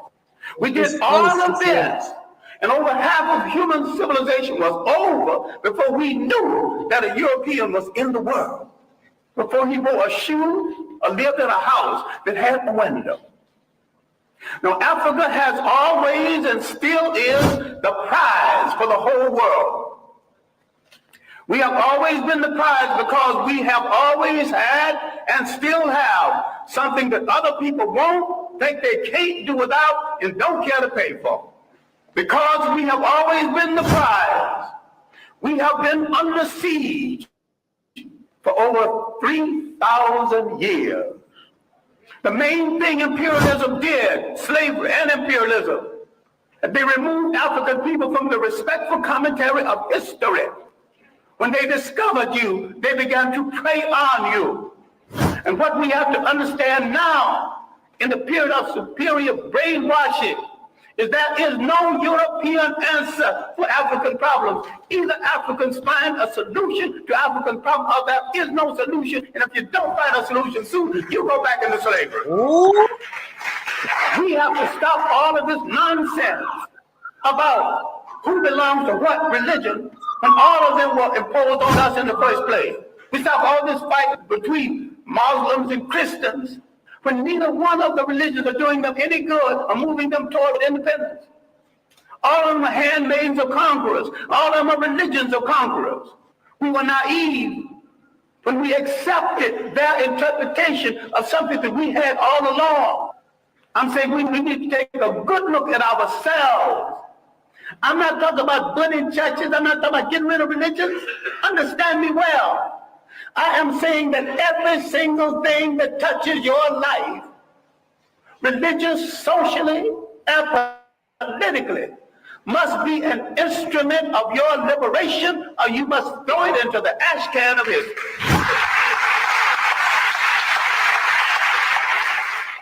We've been the victims of propaganda. Now, the Bible that you get so dewy-eyed over is one of the greatest pieces of propaganda ever written. If you want to read the Bible, why don't you read the Bible one day and read Mein Kampf the next day and see the comparison? That's hard on your mind, because you think if you don't have Christianity, Islam, or Judaism, you don't have to have spirituality. I've got more spirituality after I put all of them down. A lot of people need to stop reading some religious books and read some straight history. Without fable, without supposition, without myth. Read straight history. The Europeans doing the slave trade not only read the African out of history, they colonized history, they colonized information about history. That what you have to do is take a holistic look. Now that not only at your position in the world, but your potential in the world. If there are a billion of you on the face of this earth, scattered all over the world, what do you need with a friend other than yourself? Why can't you turn inward on yourself and say, I will wear no clothes I don't produce. Start with your underwear. I wear no shoes that's not made by a brother. You're creating a shoe factory, employment at once. Start buying airplanes, break them down and study them, and later on make airplanes. What this whole thing is about is the restoration of confidence. It has been the role of these handmaidens of colonialism to destroy your confidence in yourself. We produced the first human society that said you can't be a king unless you got a queen. You can't be a god unless you got a goddess. We got confused with someone else's ideas, someone else's concept and definition of us. What we have to understand is that faith has not spared us for an idle reason. What is there in us that made us strong enough to take this heavy blow? 500 years of slavery, one way or the other. Slavery, neo-colonialism. What made us strong enough to survive? What is faith saved us to do? And inasmuch as we gave the world its first humanity, faith has saved us to give the world its last humanity. What we have to do is to believe it, to believe that we are worthy of it, and to believe that we are capable of it. What black studies should be about, what black religion should be about, is the restoration of the confidence. And the restoration of the confidence is we must rule the state again.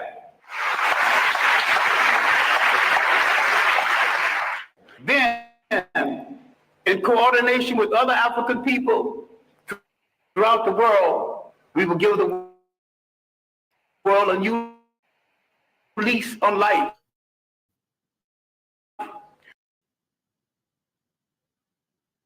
We must answer the call of the great African-American poet, Margaret Walker, who said, let the dirt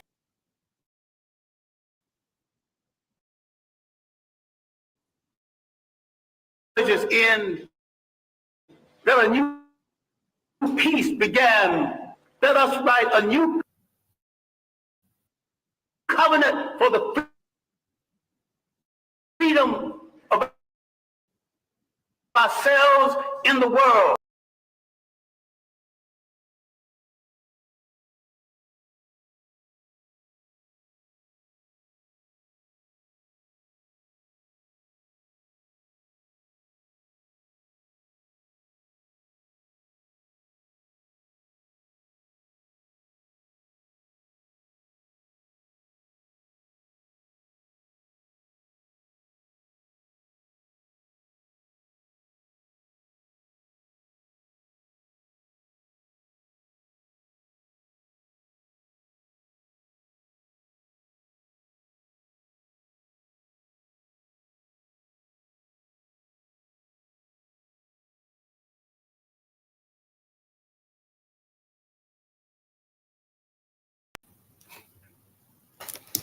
Well, that started skipping and stuff, but that was Dr. John Henry Clark. And I do agree with him. Are we dumbing ourselves down for white America? And what I want, are we hurting each other like this so white America don't have to? Unconsciously, of course, we don't know, but is that why we so hard on each other so white America won't feel like they have to come down on us? And we know they will. I just wish I knew what to say. I wish we knew what to say to wake us up so that we'll start at least paying attention to what's going on to us. Everybody else know what's going on with them. Everybody else is okay. I remember when we would be out protesting like against police brutality and stuff. And other people be like, well, why y'all out there protesting against police brutality?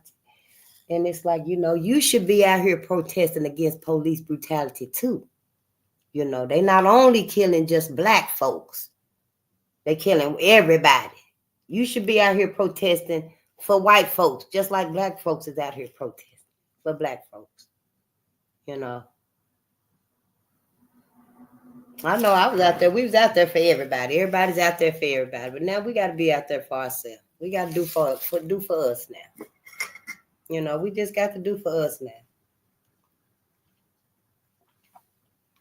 I wish it wasn't like that. But hey, I didn't have nothing to do with this whole setup. Yeah, I was fucked up my whole life. Or I would at least told somebody, hey, don't you think that's kind of backwards? So I'm just trying to do my part now, but everybody else here, they fucked up. Yep, they fucked up. They didn't care. They, just went along with whatever white America said and passed whatever laws they were trying to pass and stuff. So now I just want to wake my babies up, wake our babies up, let them know, hey, it ain't what you thought it was.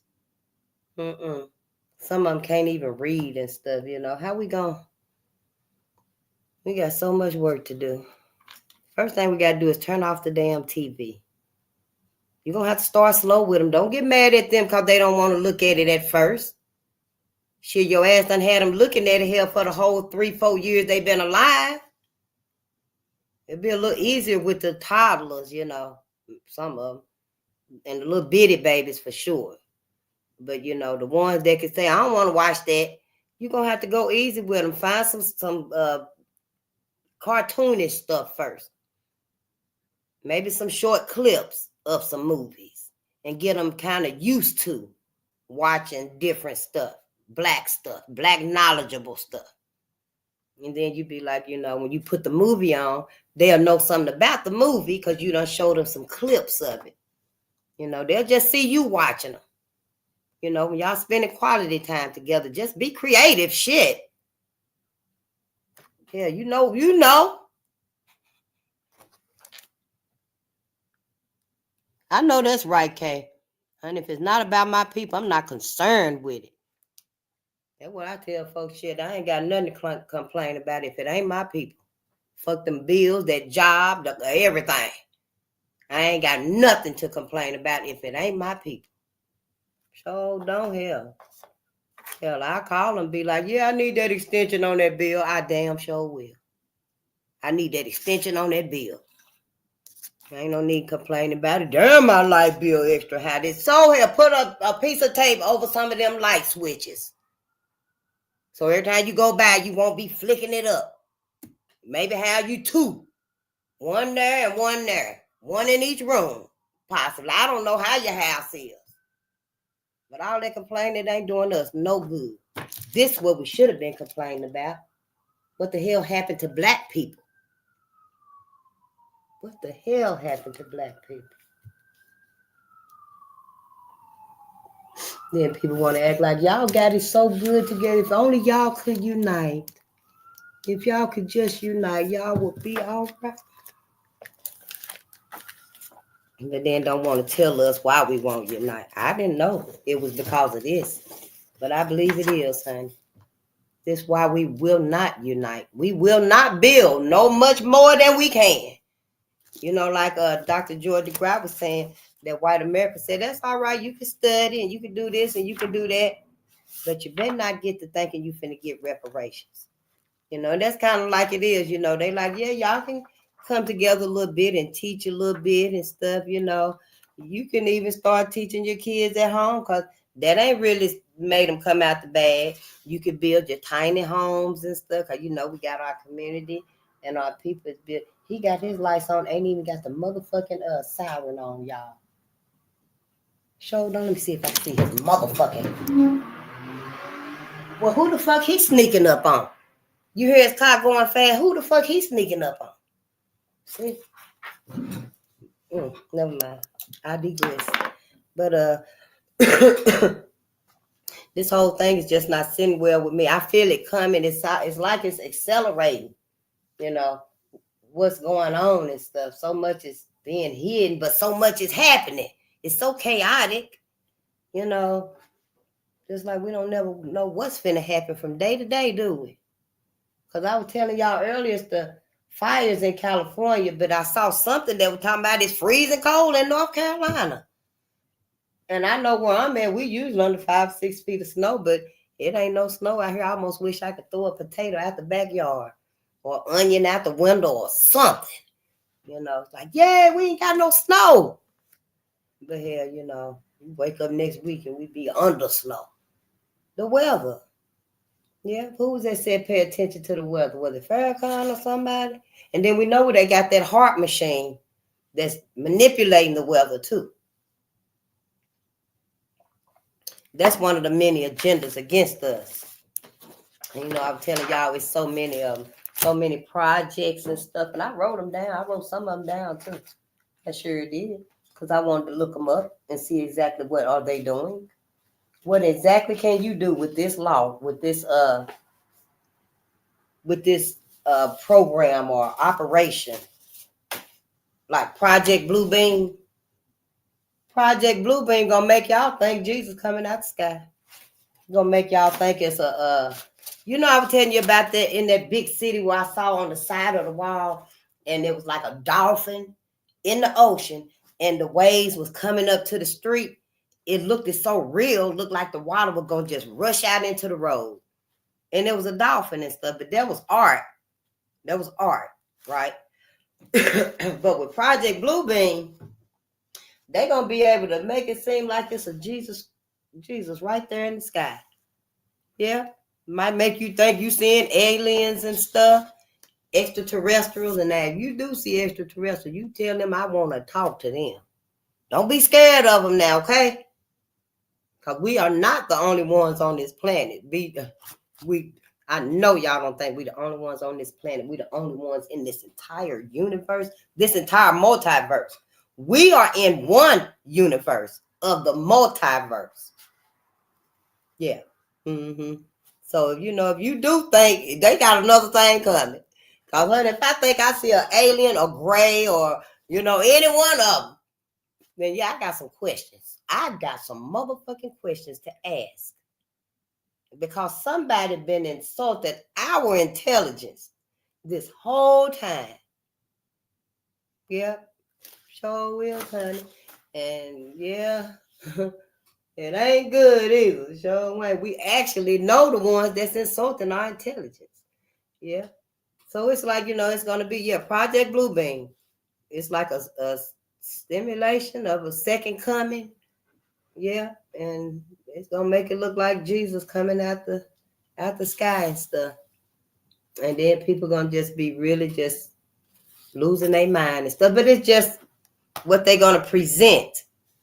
You can't believe that. So that's why I say, if you do see it, go on and talk to it. Go on and talk to it, Black America. Ask it.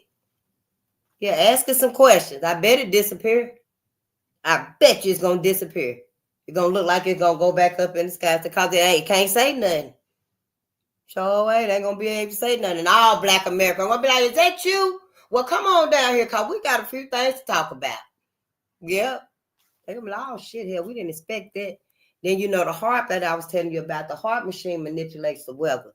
And MK Ultra, I think that's something with the mind and stuff. There's so many of them. The Philadelphia Experiment, Operation Paperclip, Operation Gladio, the Manhattan Project, Project Stargate. Y'all, it's so many motherfucking shit they doing on us. I'm just like, what in the motherfucking hell? Georgia Guidestones. Agenda 21, Agenda 2030. Yeah. Ain't nobody told us the truth. Everybody been lying to us the whole time. Ever since we stepped off them motherfucking plantations, everybody been lying to us. We should have marched right past everybody. We should have marched right past everybody. Sure should have.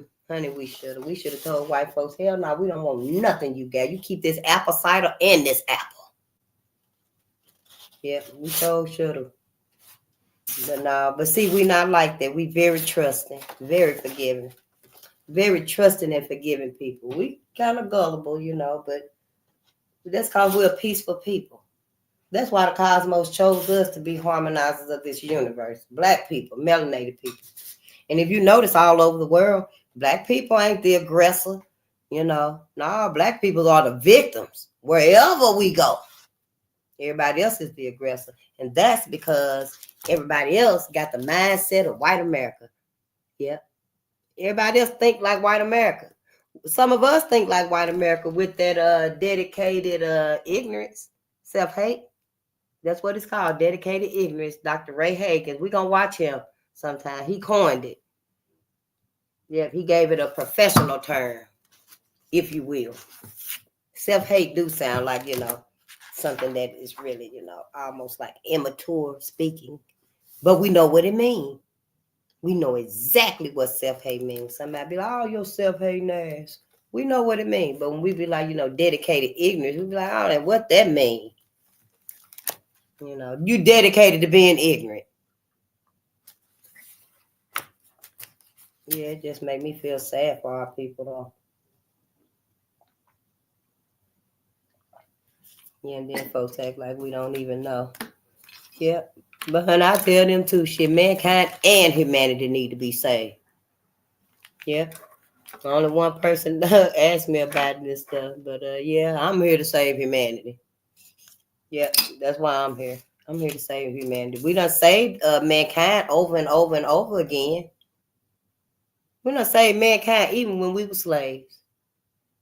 Yep, the black man was saving them. Who was that one man we read about? Oscar Cromwell, was that his name? In the war, the Revolutionary War in 1776. And after the war, he went right back, and white folks put him in chains. Didn't even give them men their freedom after they went and fought for them.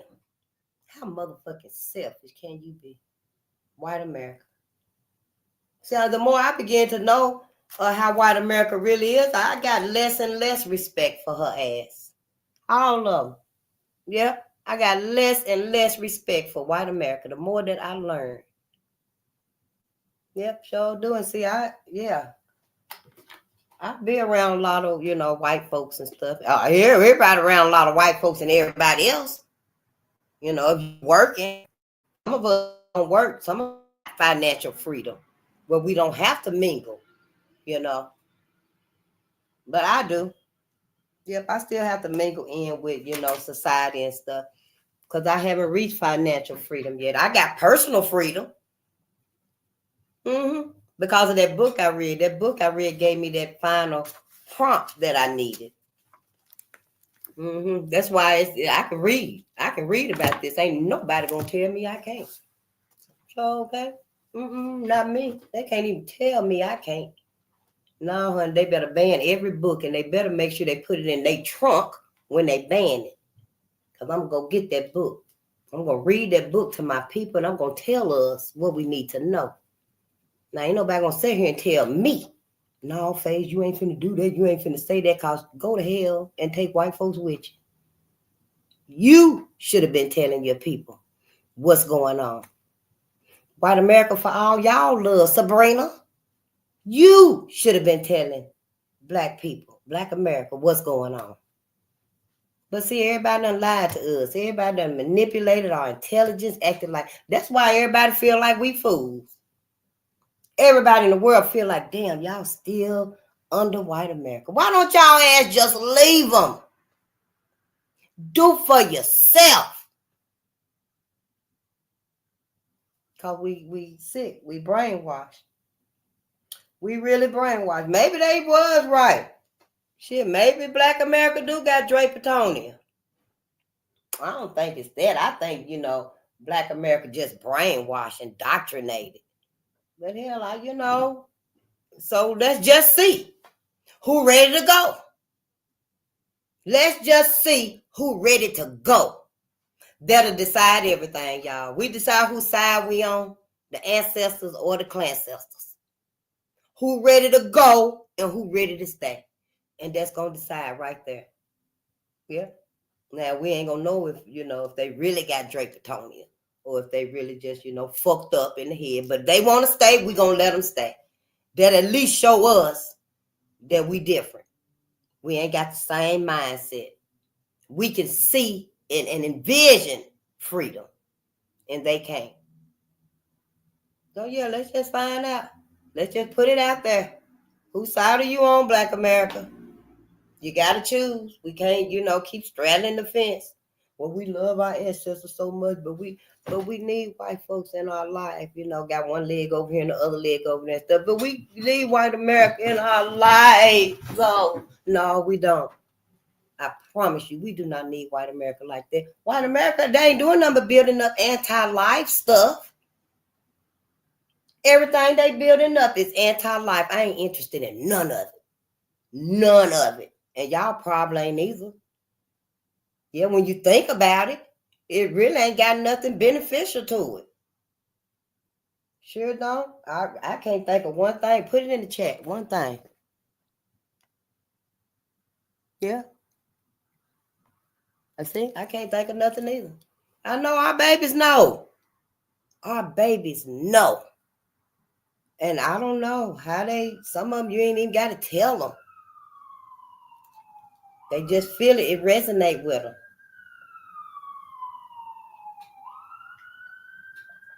Yeah. It resonate with them.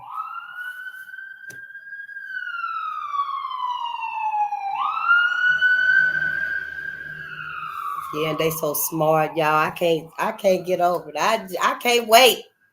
They so smart. When we start teaching them, ooh, it's gonna be so awesome. Honey, it's gonna be the best when they start knowing. They're gonna just start telling you. Yeah. What about Mary McLeod? Mary McLeod Bethune. Yeah, started her school with $1.50. Had pencils like this. Yeah, everybody write with these little bitty pencils. D A. Write their name with these little bit, writing on leaves. Yeah, because she left from down south and went up north and then started her school. Now she got a statue of her in New York, I think, or Washington one. And she got schools and community centers. Yes, honey, there was Robert Smalls. You know, Robert Smalls stole he didn't want to. He stole that Confederate ship. They made him pilot that ship. And, you know, he wanted to be free, but he couldn't make it to the Union Army. And one night, honey, him and the crew, they stole the whole ship. Yeah, white men. It must have been on Christmas, I think, because the white men was the crew. The white crew was in there drunk.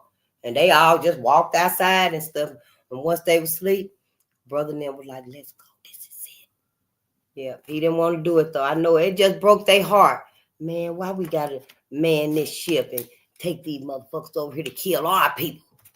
You know, it's a ship and stuff. You know, we taking them over here and we finished. They had a Gatling gun on it, other machinery guns and stuff and ammunition. And they didn't know what to do. But they did it. They did it and stuff because they got an idea. We're going to bide our time. And when the time is right, we're going to take this motherfucker. That's what they said. Yeah.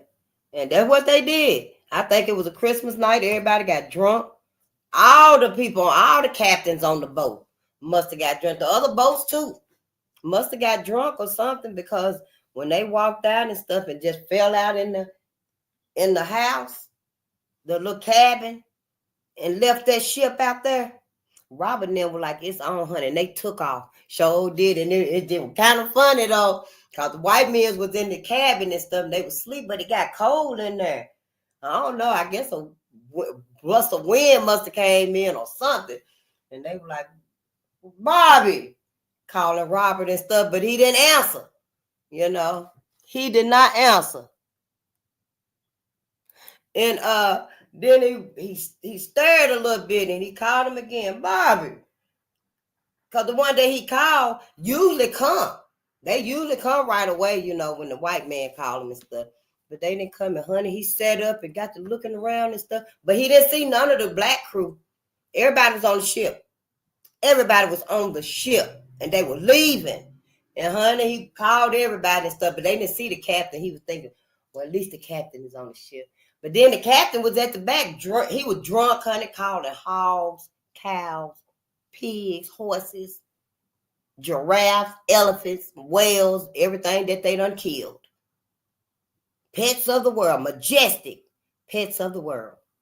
Yeah, he back there calling everything and seeing that vision that William Joseph Simmons seen in his head when he talking about he wrested the secret from the solemn grasp of the night and stuff, you know, black women.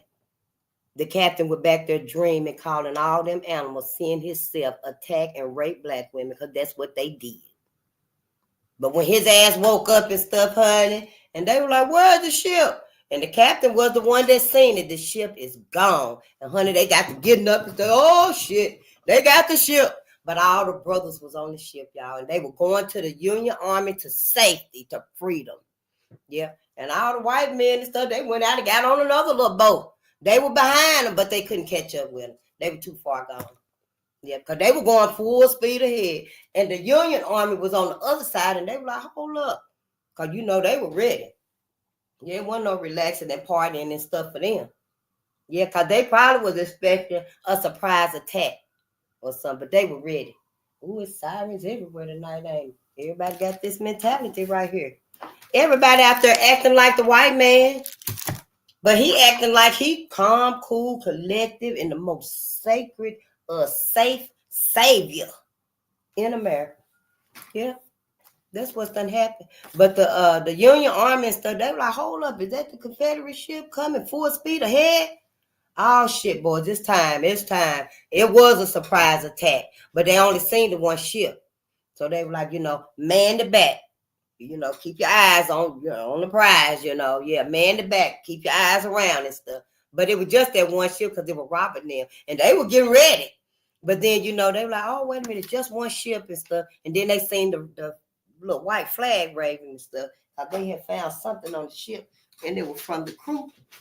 So they picked it up, and when they looked through the thing like that right there, they seen Robert. They were waving. This right here is drowned because I was going to write on this too. And he was waving it like that. And then when they looked through there, they're like, oh, them is our brothers. They escaped. They're free, and they coming. But yeah, honey, when they got there and stuff, and got there with the ship, and Robert and them was so tired and stuff because it took a long time. They were nervous and fearful. I mean, you could get killed escaping from slavery. They were ready to kill you and everybody for trying to escape the slavery and stuff. But once they got there and stuff, they were fine and stuff, and they went and rested and ate, and they was free. And they went aboard the ship, and honey, when they got below the deck, the top of the ship had that Gatling gun. I think that's the gun that go like that right there, and you shoot. It had that gun on top of the ship, some more little smaller guns on top of the ship. But under the deck, honey, it had all of their strategies and their plans for their surprise attacks on the Union Army. Yep, sure did. All of that was on the ship and stuff. So, they actually piloted that ship in the rest of the war. Yep. Robert and his crew used that ship. I think they put their own logo and signal on it and stuff. But yep, they sure did. And won. Yep. Mm-hmm. But I know if we teach our babies about these things right here, if we just teach them, Robert Purvis, he rescued 9,000 people just putting them on the Underground Railroad. His mama was a slave and his daddy was raping her. But they kept Robert in the house. See, he wasn't no field slave. He was in the house. So, I'm pretty sure he heard everything his daddy was doing to them slave women and stuff. And he decided he wasn't going to be like that man. And when he died and left him everything, honey, he used all that money and stuff and helped black people. So then he went right on down there to that slave quarter. As soon as his daddy died, yep, it told him one person a day. We're going to put you on the Underground Railroad. And he documented it from 1831 to 1861. So before 1831, he was just helping them to get there. He was just helping them to get there. So that ain't even in the tally. But for them 30 years, honey, it was 9,000 black people. Helped them get to the Underground Railroad. And once they got there, they were pretty much okay. Unless somebody snitched them out. But once you got to the station, the first house on the Underground Railroad, and you done ate and had a bath and stuff, and you could be free. Walk around, look at pictures, read a book, step outside on the back if you can and stuff. Because usually the Underground Railroad stations was kind of back off the road a little bit and stuff, so they would have time to go under if somebody coming and stuff, So yeah, they were free. But that was just a station house till they get to the next one and the next one and the next one till they get up north. So once they get there and stuff, it's pretty much home free. And he did that. His name was Robert Purvis. We can remember these because by, any little hint help you remember Robert Smalls, they made him feel that small, making that man learn how to man that ship. I know it was so many times they probably wanted to shoot all they motherfucking asses. But then probably when they was in the water with the ship, the other ships was probably, they probably was active too. It was just when they stole the ship, it must have been a holiday, Christmas. And all they asses done drunk and done ate, got drunk, and so it was the opportunity. And then, Robert Purvis, I remember him because I seen that movie about the Purge. When they went out one night, 24 hours, killing everybody, just killing everybody. Killing their neighbors, their bosses. I don't like you, I'm going to kill you. Yep. And that's how I remember that right there, because his last name is Perry. And I was like, he saved 9,000 plus people. You know, he didn't purge nobody. He saved their life. He saved some slaves' lives. It's because of him that a whole bunch of people is alive. And then don't forget about Charles Nail, when, you know, Harriet Tubman went and visited her cousin in New York, and they were trying to send him back to slavery. All 100 black folks came through. You ain't getting him. It was like tug of war. They were like getting him. They were getting him back and stuff, honey. But black people saved his life. You can remember him by nails. Like, you know, white folks was always trying to nail him. They trying to nail him down, you know, but they couldn't. Every time they get him, black folks come through there, yeah, and grabbed him right up. Harriet came through there at the end, honey, and just lifted him up like a bag of potatoes, put him on her shoulder. She was out of there. Yep. It's a marvelous story. You ought to read it. It's in this book right here. Man, black people, we loved each other so much. It wasn't nothing we wouldn't do. Sure, when you know Ida B. Wells was down there in Memphis and had went on a vacation, went to visit some. She left out of town. And when she came back, honey, them motherfuckers had lynched 3 black men that was friends of hers. And honey, she went off in the town square. Sure did. Ida B. Wells did, and everybody I know, they were telling her, Ida, come on, Ida, don't start this. Ida, them folks is listening to you. They up there looking out the window. We gotta go. And Ida, she wouldn't leave and stuff. She let them know how she felt, honey. And then she left and went to Chicago, and that's when it was on. That's when she started her first newspaper. Yep. What was it called? I got it right here. It was her first book, and it documented lynching, and it was called The Red Record, and I'm going to get it so we can read it. Yeah, that was Ida B. Wells. Yep, just like Mary Turner. You know, she was confronting white men because somebody murdered her husband, and she was 8 months pregnant, honey, and they chased that woman down. They stopped chasing her to go to church that Sunday morning after church. Then they resumed chasing her, and they found her and beat that black woman and cut her baby out of her stomach. White folks been so evil to us, just so evil. You know, it don't make no sense to me. Why should we help them to live and go in the sun? See, they didn't have to do all of that to us if they wanted our gifts. You know, they didn't have to fool us if they wanted our gifts. We would have done anything in our power to make sure that, yeah, you could go in the sun too. We couldn't give them our Eve genes, sister, because we ain't got the key to it. The ancestors didn't give us that key physically. They put that key inside of us. But white America want to be black. And we just can't teach that to them. We can't give that to them. We can help them by procreating, you know, and then, you know, they can change colors and stuff. But white America, that's so fucking confusing. You know, Then Charles Drew, y'all. Teach the babies. Charles Drew, you know, Charles Drew was the one that found out how to store plasma. And that way men in the war and stuff would be able to get the medical treatment that they needed. But see, in the war, them folks didn't want him to use his invention for black folks, for the black troops. Yeah, black soldiers, he couldn't use his invention for them. If they needed a transfusion or something, or, you know, some blood while they in the war and they done got hurt, I think he left too. Took his invention and left and stuff. But he was in an accident when he went to a conference. I think it was in Atlanta. And on his way back, there was an accident. I think it was planned. I sure do. And he was hurt real bad. And the hospital they went to turned him away because he was a black man. And I know he told him, hey, you got my invention in your hospital. How does that even work? How can white America even act like, you know, it's some things that they don't need to explain. It's some things that don't need to be talked about. How? How can we even allow them to think?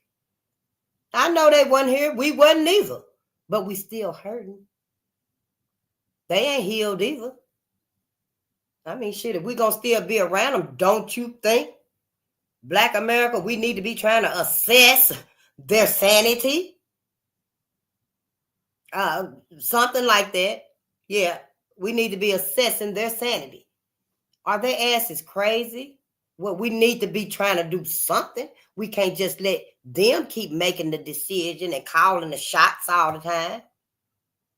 We'll never learn about nobody. We'll never know what we need to be watching out for our whole existence. Our babies will grow up the whole time, and they babies will too.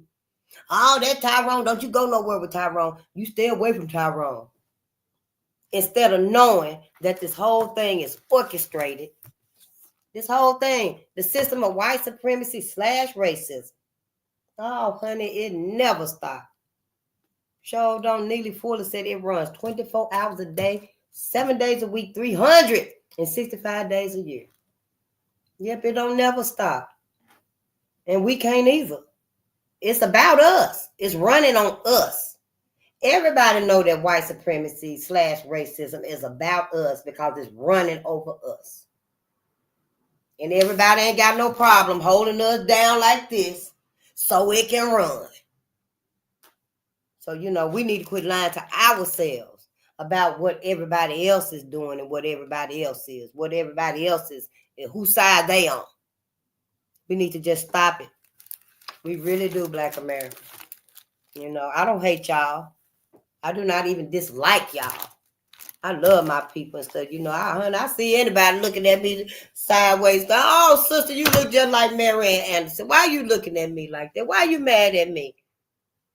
I love you, sister. I was just looking at you because you looked like Hazel Scott for a minute there. Y'all know Hazel Scott, our sister that was playing the piano and stuff. Honey, she's so good. She was playing two of them at one time. She was playing both of them at one time. She'll be over here playing them and never right there playing that one too. We're going to watch it tomorrow when we read some more of this right here. But yes, we got to just teach our babies and stuff. It's so much for them to know in every aspect of life. I mean, we got stuff right here from our abolitionists like Frederick Douglass. And then there was Samuel Cornish. He was the one that had the first newspaper called Freedom's Journal. Then there was Robert Purvis. We learned about him. He was a abolitionist. And Paul Cuff. Paul Cuff was the one, I think he was like 14. And he escaped slavery by joining the Revolution War, one of the wars and stuff. He joined the Navy and stuff. And he started out with one boat. And y'all, before long, he had a whole fleet of ships. And he had like $20,000. Can you imagine how much money that was today? And he wanted to do something because he felt like he had made freedom. He was always on the water because he was, traveling and stuff. He was on the ships and stuff. So he wasn't never just tied to the land. So he felt like he was free, and he was. And he wanted his people to be free. Paul Cuff, Cuffe. But see, he wasn't cuffed to nothing. He was free. That's how you can remember his name and stuff. But what he did was in all his travels and stuff, I guess he loved his Sierra Leone because he went back there and talked to the leaders there and came up with a plan for Black Americans to come to Sierra Leone to have a territory there. And they did. And then he got sick and, it didn't resume. It didn't really grow like he intended for it to and stuff. But his name was Paul Cuff. I know it's just awesome. And the way we can remember him, it makes it even more interesting. I mean, then what about Dr. Dan? What is it? Dr. Dan. That's what they called him, Dr. Dan. But his name was Daniel Hale Williams. And he did the first open heart surgery when that man got stabbed in the heart. And the other doctors with their degrees and yes, we are. Yes, we've been here for years, decades, but they ass was scared to do it. Or maybe they just didn't want to, but they had never done it. I'm sure if they known the recognition that would have come with it, would have went to a Black man, all of them would have tried it. They killed every man they tried it on. So what you already know they would have killed every man they attempted to do it on. If they'd have known that, oh hell shit, Dr. Dan finna try that. Let me get on up in there and do this. Yeah, but none of them did it. Dr. Dan did it. The man was stabbed and he cut him open and he sutured it. In a couple of weeks, the man was at work. Oh, that's my radiator. In a couple of weeks, the man was back at work, probably got a wife and some more kids and stuff. He was as healthy after the surgery as he was before the surgery. Yep, Dr. Dan, his name was Daniel Hale Williams, Hale. Yeah, honey, our kids wouldn't want to, our babies wouldn't even want to sit in the classroom if we teach them at home. We ain't doing nothing but keeping them in school 8 hours a day, trapped, just as miserable as they want to be. The few that do find enjoyment in school, because I liked school, even though I didn't know they wasn't teaching me shit, though. I didn't know they wasn't teaching me nothing, but I liked school. And some of our kids and children do like school, and they can succeed with that knowledge. But it's like a double-edged sword, it ain't really teaching us. It's just leading us to, operate in this system. That's what I think. So much has happened and stuff, and we ain't really took notice of nothing. And what about the man that founded Chicago, John Baptiste? John Baptiste. I haven't thought about how to recognize his name, because I be thinking that Joseph Cinque is the one that founded Chicago, but he the one. Him and his crew were kidnapped in Africa. It's a movie on YouTube. I like that movie too. I used to watch it with my grandbabies when they was young and stuff. And they were little. They were like 2 and 3. But that movie is kind of really graphic and stuff. But it didn't bother them, because I was talking the whole time. I talk when we be watching our movies and stuff, so they don't get scared and nervous and stuff like that. But I would say don't show the kids nothing that's really graphic and, traumatizing. Start them off with something, easy for them, like the books and stuff. Yeah, Sarah Rector, the richest little black girl in America. That is perfect for them and stuff. But once we teach them, honey, it ain't nothing they can't remember. They gonna remember everything. Cause Joseph Cinque, the movie and stuff, where they kidnapped them in Africa and they were taking them to sell them as slaves and stuff. But see, they took over the ship and turned it around, going back to Africa. Well, them motherfuckers with they sneaky self, honey, at nighttime, they done turned the ship back around and headed back on. They ended up in another place, Cuba somewhere, but they had the long trial and stuff, and eventually they did let them go back home to Africa. And I don't know if the family was still alive when they got there or what, because it took a long time when they was where they got in and stuff, and they had them in chains. Honey, they had them in chains like they was prisoners. Yeah, talking about who do these people belong to? They had him drawing in the dirt, how far away. It was the man that was in Samuel L. Jackson, A Time to Kill. The lawyer, he was the one that was in that movie and stuff. He was the lawyer helping them. Good portrayal.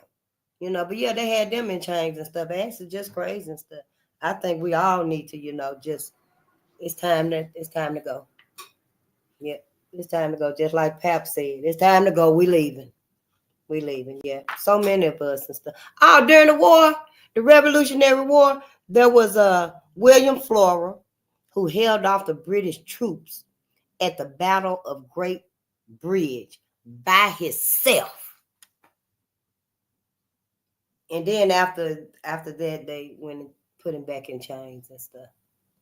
Yeah, because everybody left. Everybody must have ran and left him there. And he probably like, shit, I ain't going back to slavery. I might as well. But honey, he picked up the gun and stuff. And yeah, and he held everybody off and stuff. Yep.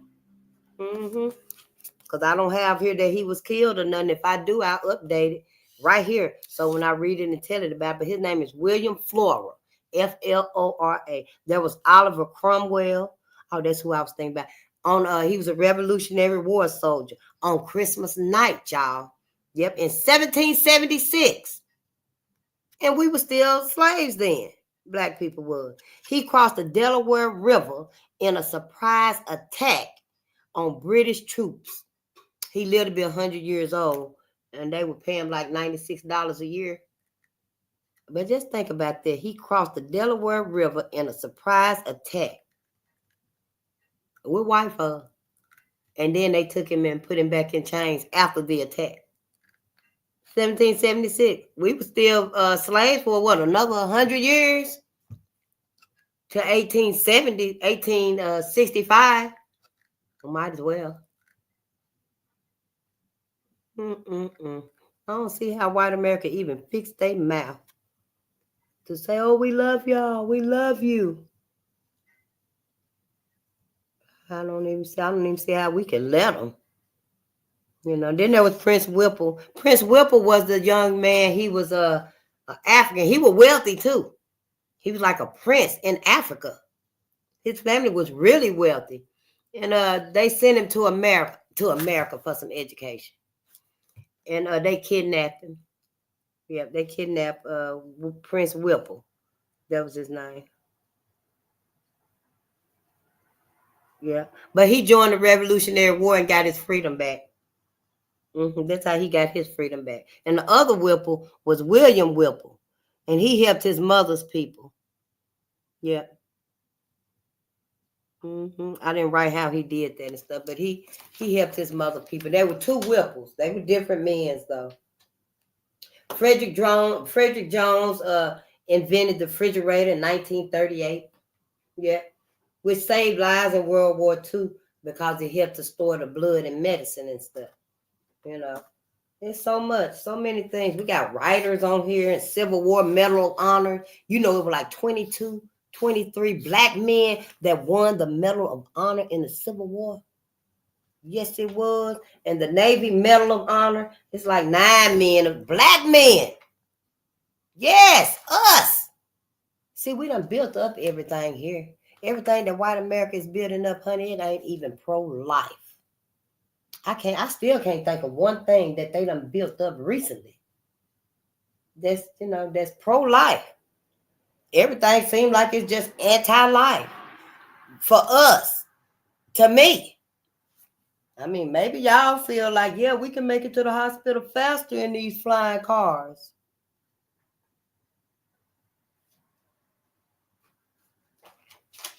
But yeah, I guess if that's why you need it, But yeah, we got so much to do and stuff.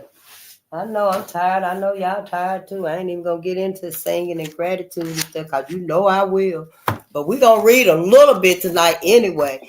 No, we ain't. We ain't gonna read tonight. Let me just see what we talking about and stuff. Yeah, let me just see what we talking about and stuff. Because I do be wanting to talk to y'all and stuff, but I don't want to, sway y'all no type of way or make y'all feel nothing about white American stuff. I'm just telling how I feel, And then I read the book, what the book say. But it make me feel some type of way. I don't feel right, just knowing that I'm learning these things and it's okay. No, I don't want to be like I gotta keep this in. I like my personal freedom. Yes, son, I like my personal freedom. I can't wait to Karen. Yeah, you better not ever come to me talking about face. Why are you doing that, face? What are you talking about? You can't do that. Oh, honey, you don't even want to hear the half of what I got to say to white America. Sure don't. No, as far as I'm concerned, honey, we need to leave their ass alone. Because we can't handle them no more. We've been tolerating these folks. I don't know why our people let us go through this. What we did to I've been feeling guilty. What we did to our big mama and them, and because we want to be with Brad and Karen and Sabrina and shit. And all of this. You know how many times our great grandmama probably cried thinking about John Hartford? Them.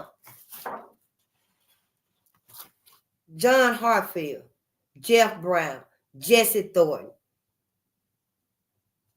And then 20 years later, her great-granddaughter, bring home a white boy or a white girl.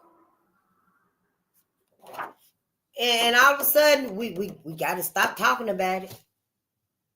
Yes, it's like somebody done infiltrated, you know.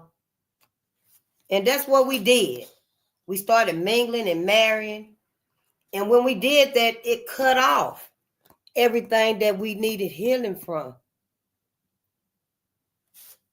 You see how that worked? That hurt us. That hurt us so bad. I'm glad I didn't ever bring home no damn white person talking about, yeah, I'm in love with Brad. No. If I did have a little liking for 100, that shit was regulated really quick. I think I did have a crush on a little white boy when I was in like the first grade or maybe the second grade. But honey, on the way home from school, the houses looked like little bitty mansions. Theirs did. And the lawn was cut so evenly and stuff. But as soon as you pass that street right there, honey, you see shotgun houses and screen doors with hanging off the edge, and they sewed up with thread, red, yellow, white, brown, whatever the mama and my mama could get a hold of. Wasn't no grass in the yard. It was just all dirt. We didn't have apartments then. We didn't get apartments till I was like 10 years old, I think. Other than that, we were living in shotgun houses. Everybody was. I mean, honey, that little hick town, didn't nobody have running water and toilets, except for the white people. So yeah, it was a real wake-up call for me. I was like, shit, hell, I won't be sitting up in there. Shit, I don't even want to step on this grass. Do you hear me? Yeah, that's kind of little girl I was and stuff. But, and just to think that, after all of this, we got the nerve to think, no, Big Mama, I love Brad. Me and Brad gonna be together a long time. And then, everybody else make it seem like, yeah, that's all right. That's okay. Yeah, well, we just won't talk about John no more, And what about Jesse Thornton? We won't talk about Jesse no more. When at first everybody was keeping Jesse's memory alive, keeping John Hartfield memory alive.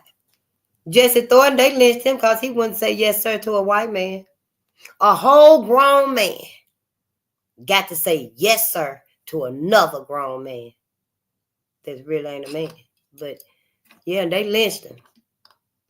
Yep, they lynched him. James Byrd happened in 1988, I think, in Jasper, Texas. It's on Netflix. 1988.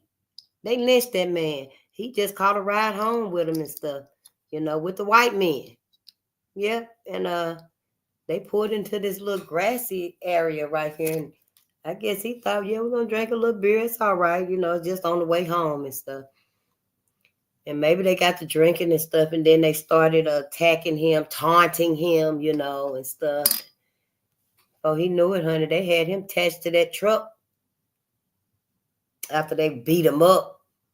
But they had him attached to that truck and drove him through the whole town like they used to do. Before Kentucky told him, hey, we got to stop doing this now. We want people to move here. We need Kentucky to be like, a place that people want to come and raise their families and build businesses. So we can't let y'all be doing black people like this. And so, white folks, they eventually said, okay, we'll stop doing that. And now with Trump motherfucking ass, hell, it seems like to me everything might be happening all over again.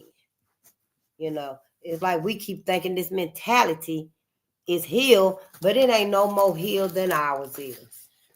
These people ain't had no more healing than we've had. So what that tell Black America?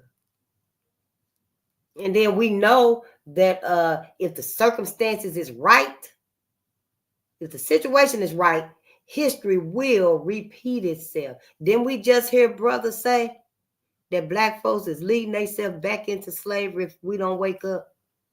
He just said it. The video wasn't but 6 minutes long, but that's what I heard him say.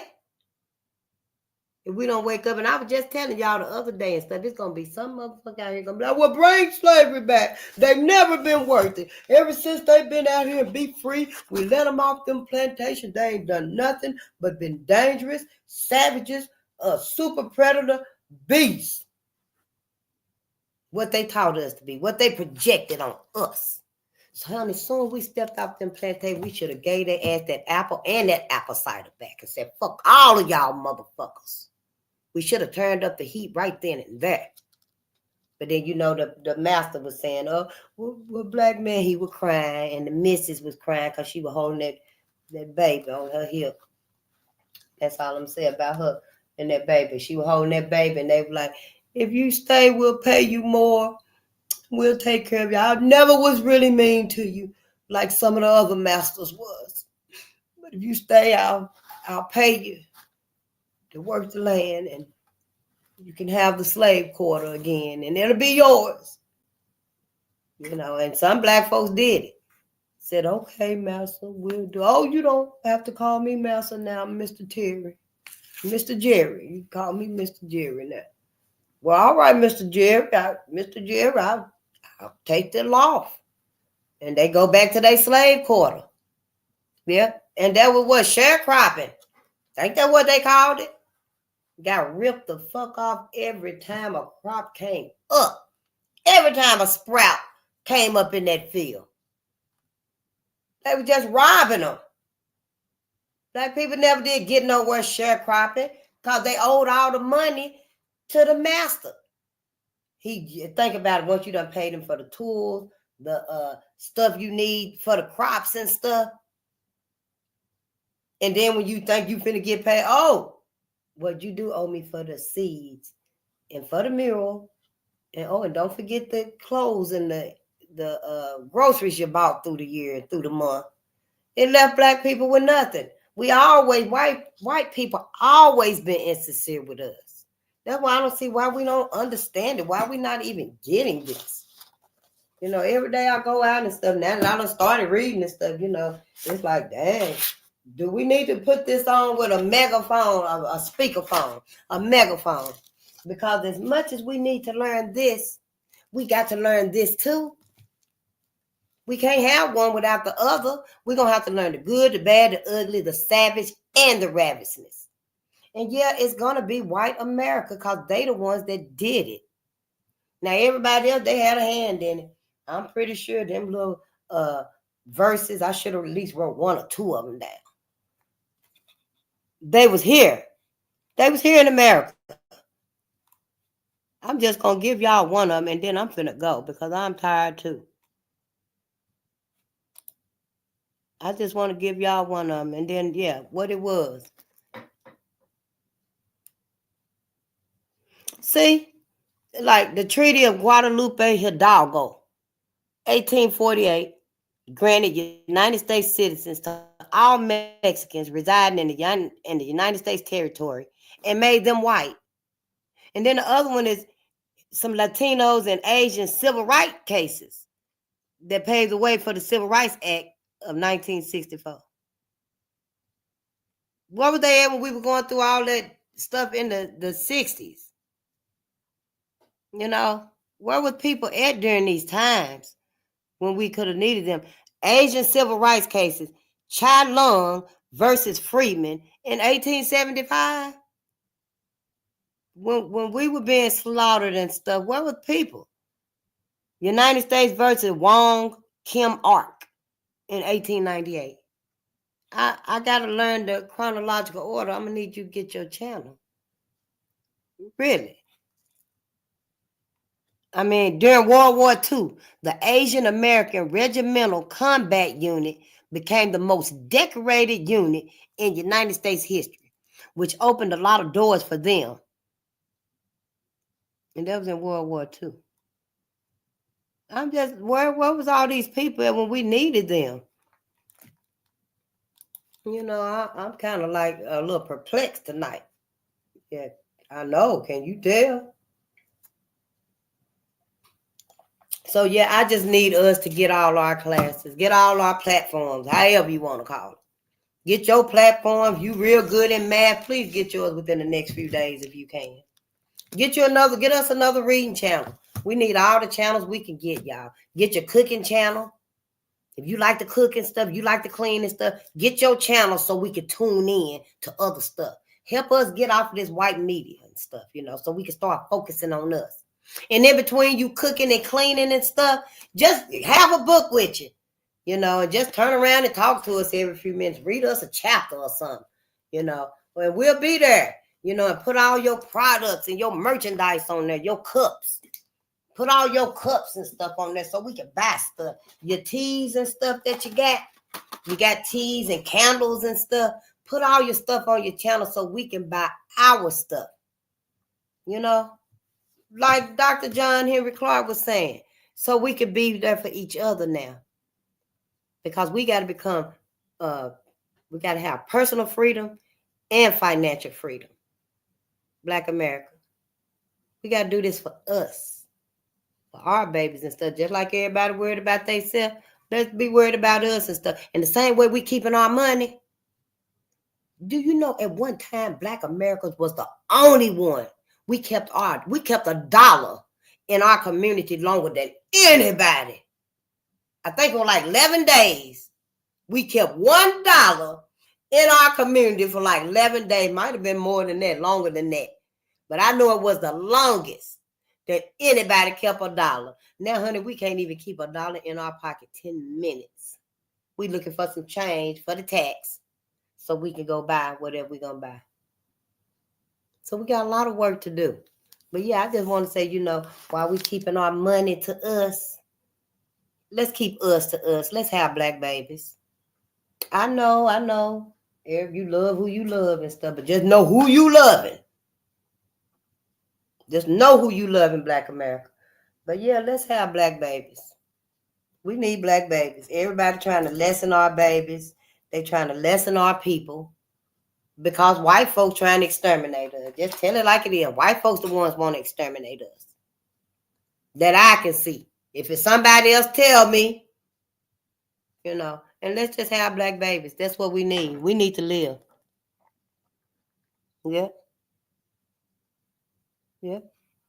Oh, shit, hell, I gotta work. What are you talking about? She getting white man's money.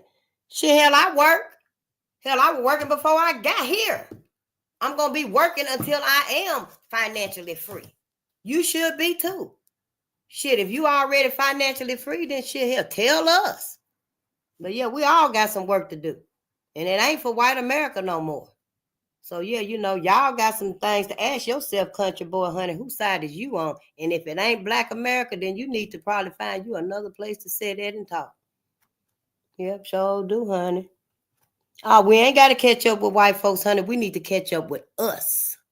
That's what we need to do. We ain't trying to catch up with white America. We ain't trying to be concerned with white America. We trying to be concerned with Black America.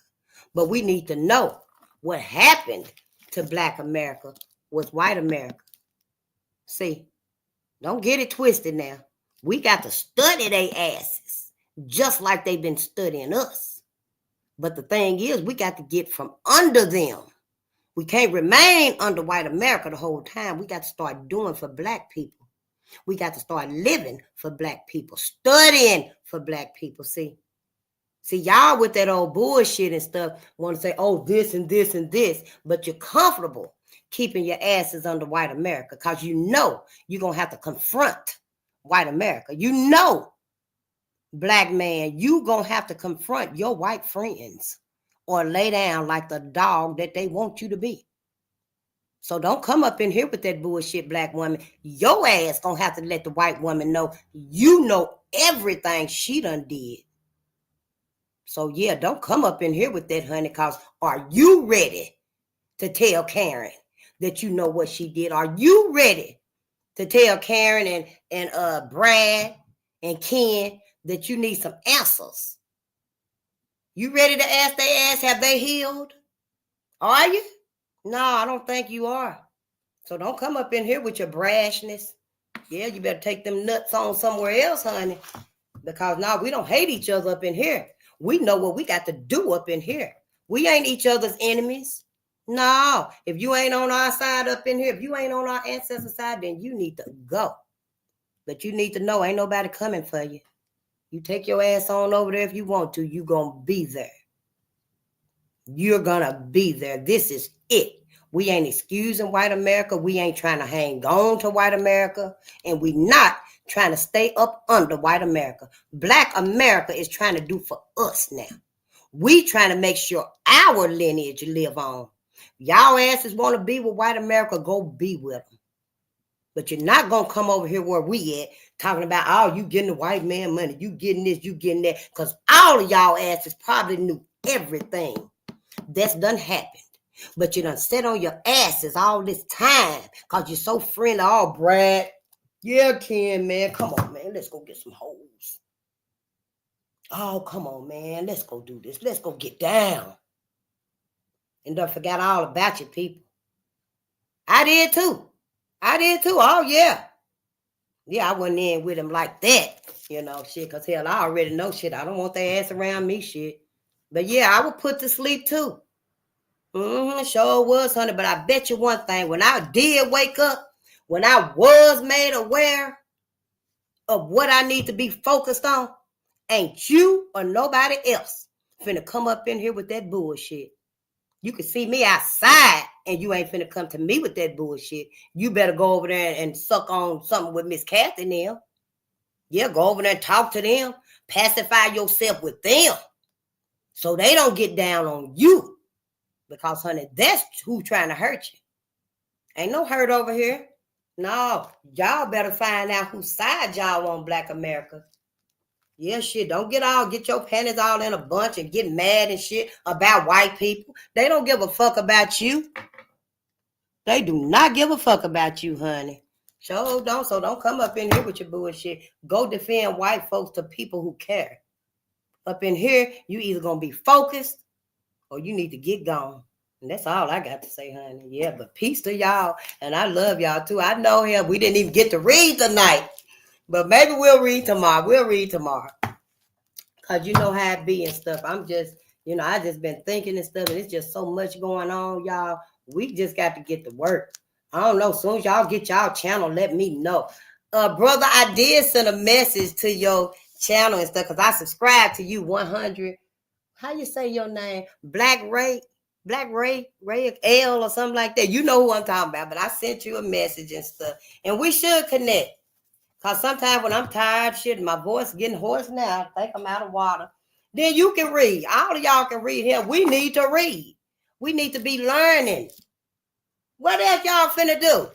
Well, I know I'm finna go to sleep. We all finna go to sleep at 3 o'clock, but what else do we have to do, Black America?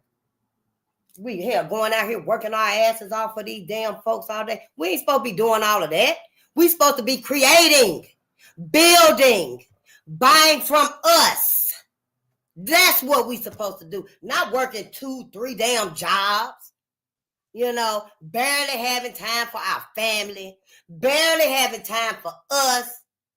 See how they got us all up in all this bullshit and stuff. You know what? We actually, at one time, people actually had to fight to get 8-hour work days.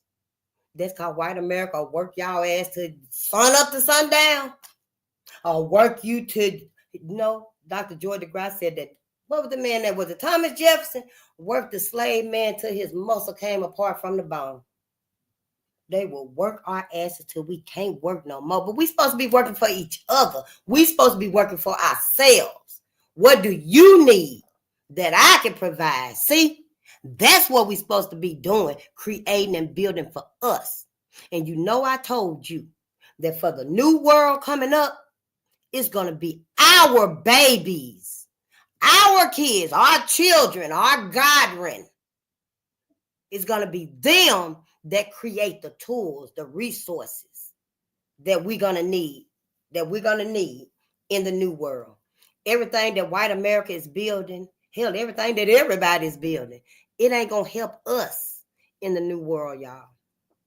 It's not going to help us in the new world. So start teaching your babies. We got to start teaching our babies. Let their brain just come open. Let it just work. Let it come. Open their minds up. Open their eyes. Help them to start thinking.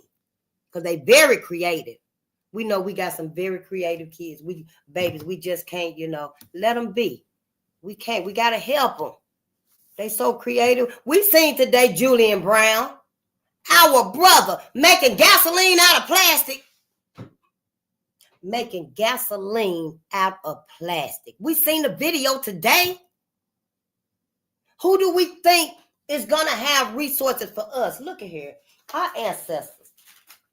Our ancestors made inventions, creations, and stuff that are still being used today. Their contributions still being used today by everybody. And just like Charles Drew, we can't even get half of it.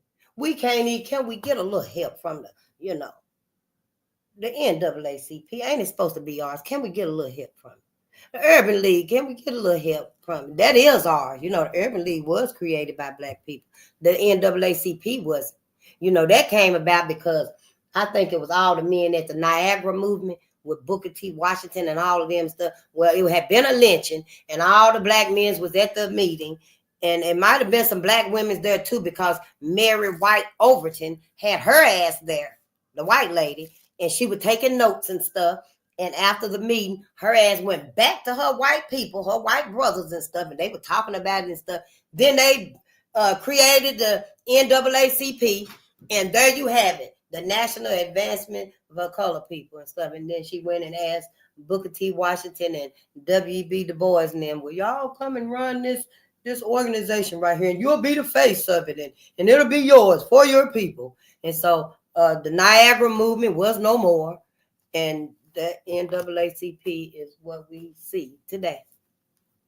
Something like that. But yeah, I'm learning too. I know, right? And I'm like, damn, hell, who let her in the door? They should have been told her, you can't come up in here. You're going to have to catch the newspaper when it come out. It ain't even no Black women up in here. Why you think you got to come up in here and sit down? And then she took all her notes, honey, ran to the white man with all them notes and stuff, and probably had their name down because they knew exactly who to come and ask to be over this organization and stuff. So manipulative. So yeah, they motherfucking manipulative. I don't know, Black America. Don't trust nothing they doing and stuff. And if you do, honey, you better keep both eyes open, because they ain't never been sincere with us. They can't be. How can they be sincere with us? What can they possibly do to be sincere with us after all this time? They can't do nothing at this point but repent and repay. Repent and repay. Yeah. I'm telling you, let them exterminate Black people. Let them be successful in getting our numbers down. The whole sun gonna blow up. Yep, the whole sun gonna blow up. And with that, I'm gonna let us get some rest, because I love us. Yeah. Oh, you said we're created by Jewish folks. I don't know. I guess Mary White Overton was Jewish. I thought she was white. I just knew she wasn't a person of color. But yeah, that's what I had in mind. Yeah. Well, I love y'all, my people, and I'll see y'all tomorrow, because this is about us. I don't want to make nobody, I ain't trying to sway nobody. I just want you to know whose side are you on. You ain't got to be on my side. No, I want you to know right from the get-go whose side I'm on. So you ain't got to be mistaken. You ain't got to be doubtful. Well, who face say she side? Whose side is face on? Who is she talking about? Well, last night she was talking about the ancestors, and tonight she's talking about the clan ancestors. Whose side is she really on? I'm on my ancestors' side. That's it, and that's all. Any reference I make to white folks is pretty much what they asked and did. What they have done to us. We need healing. Black America, we need healing from white America.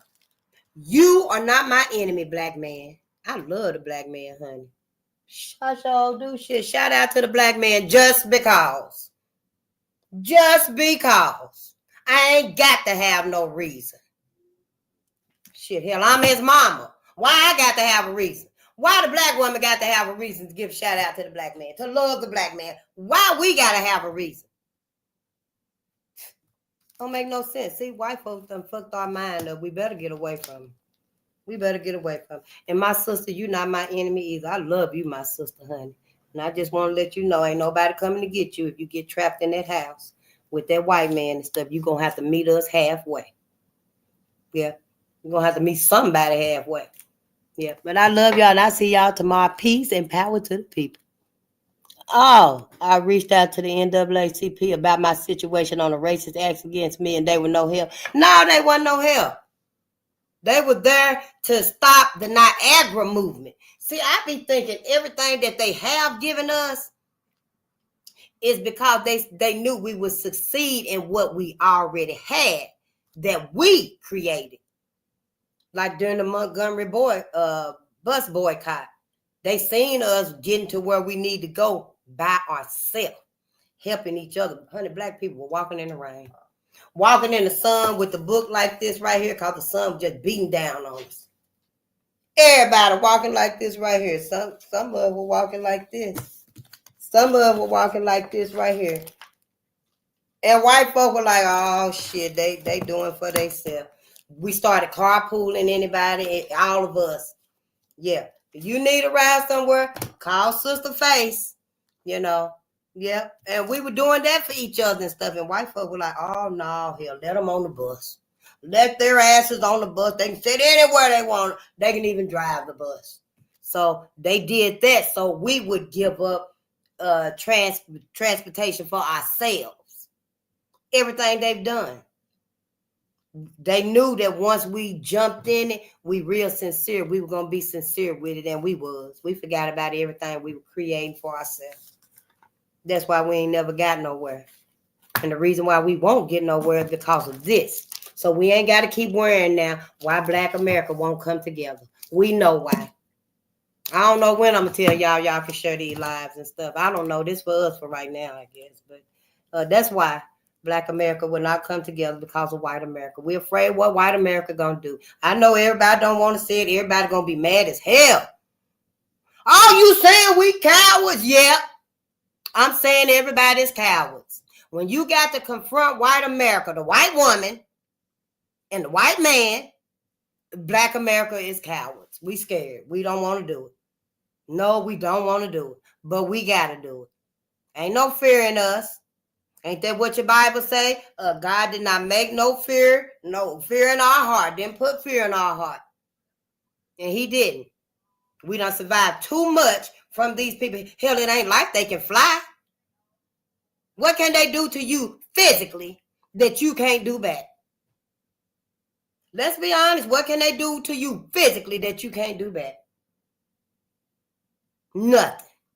Nothing.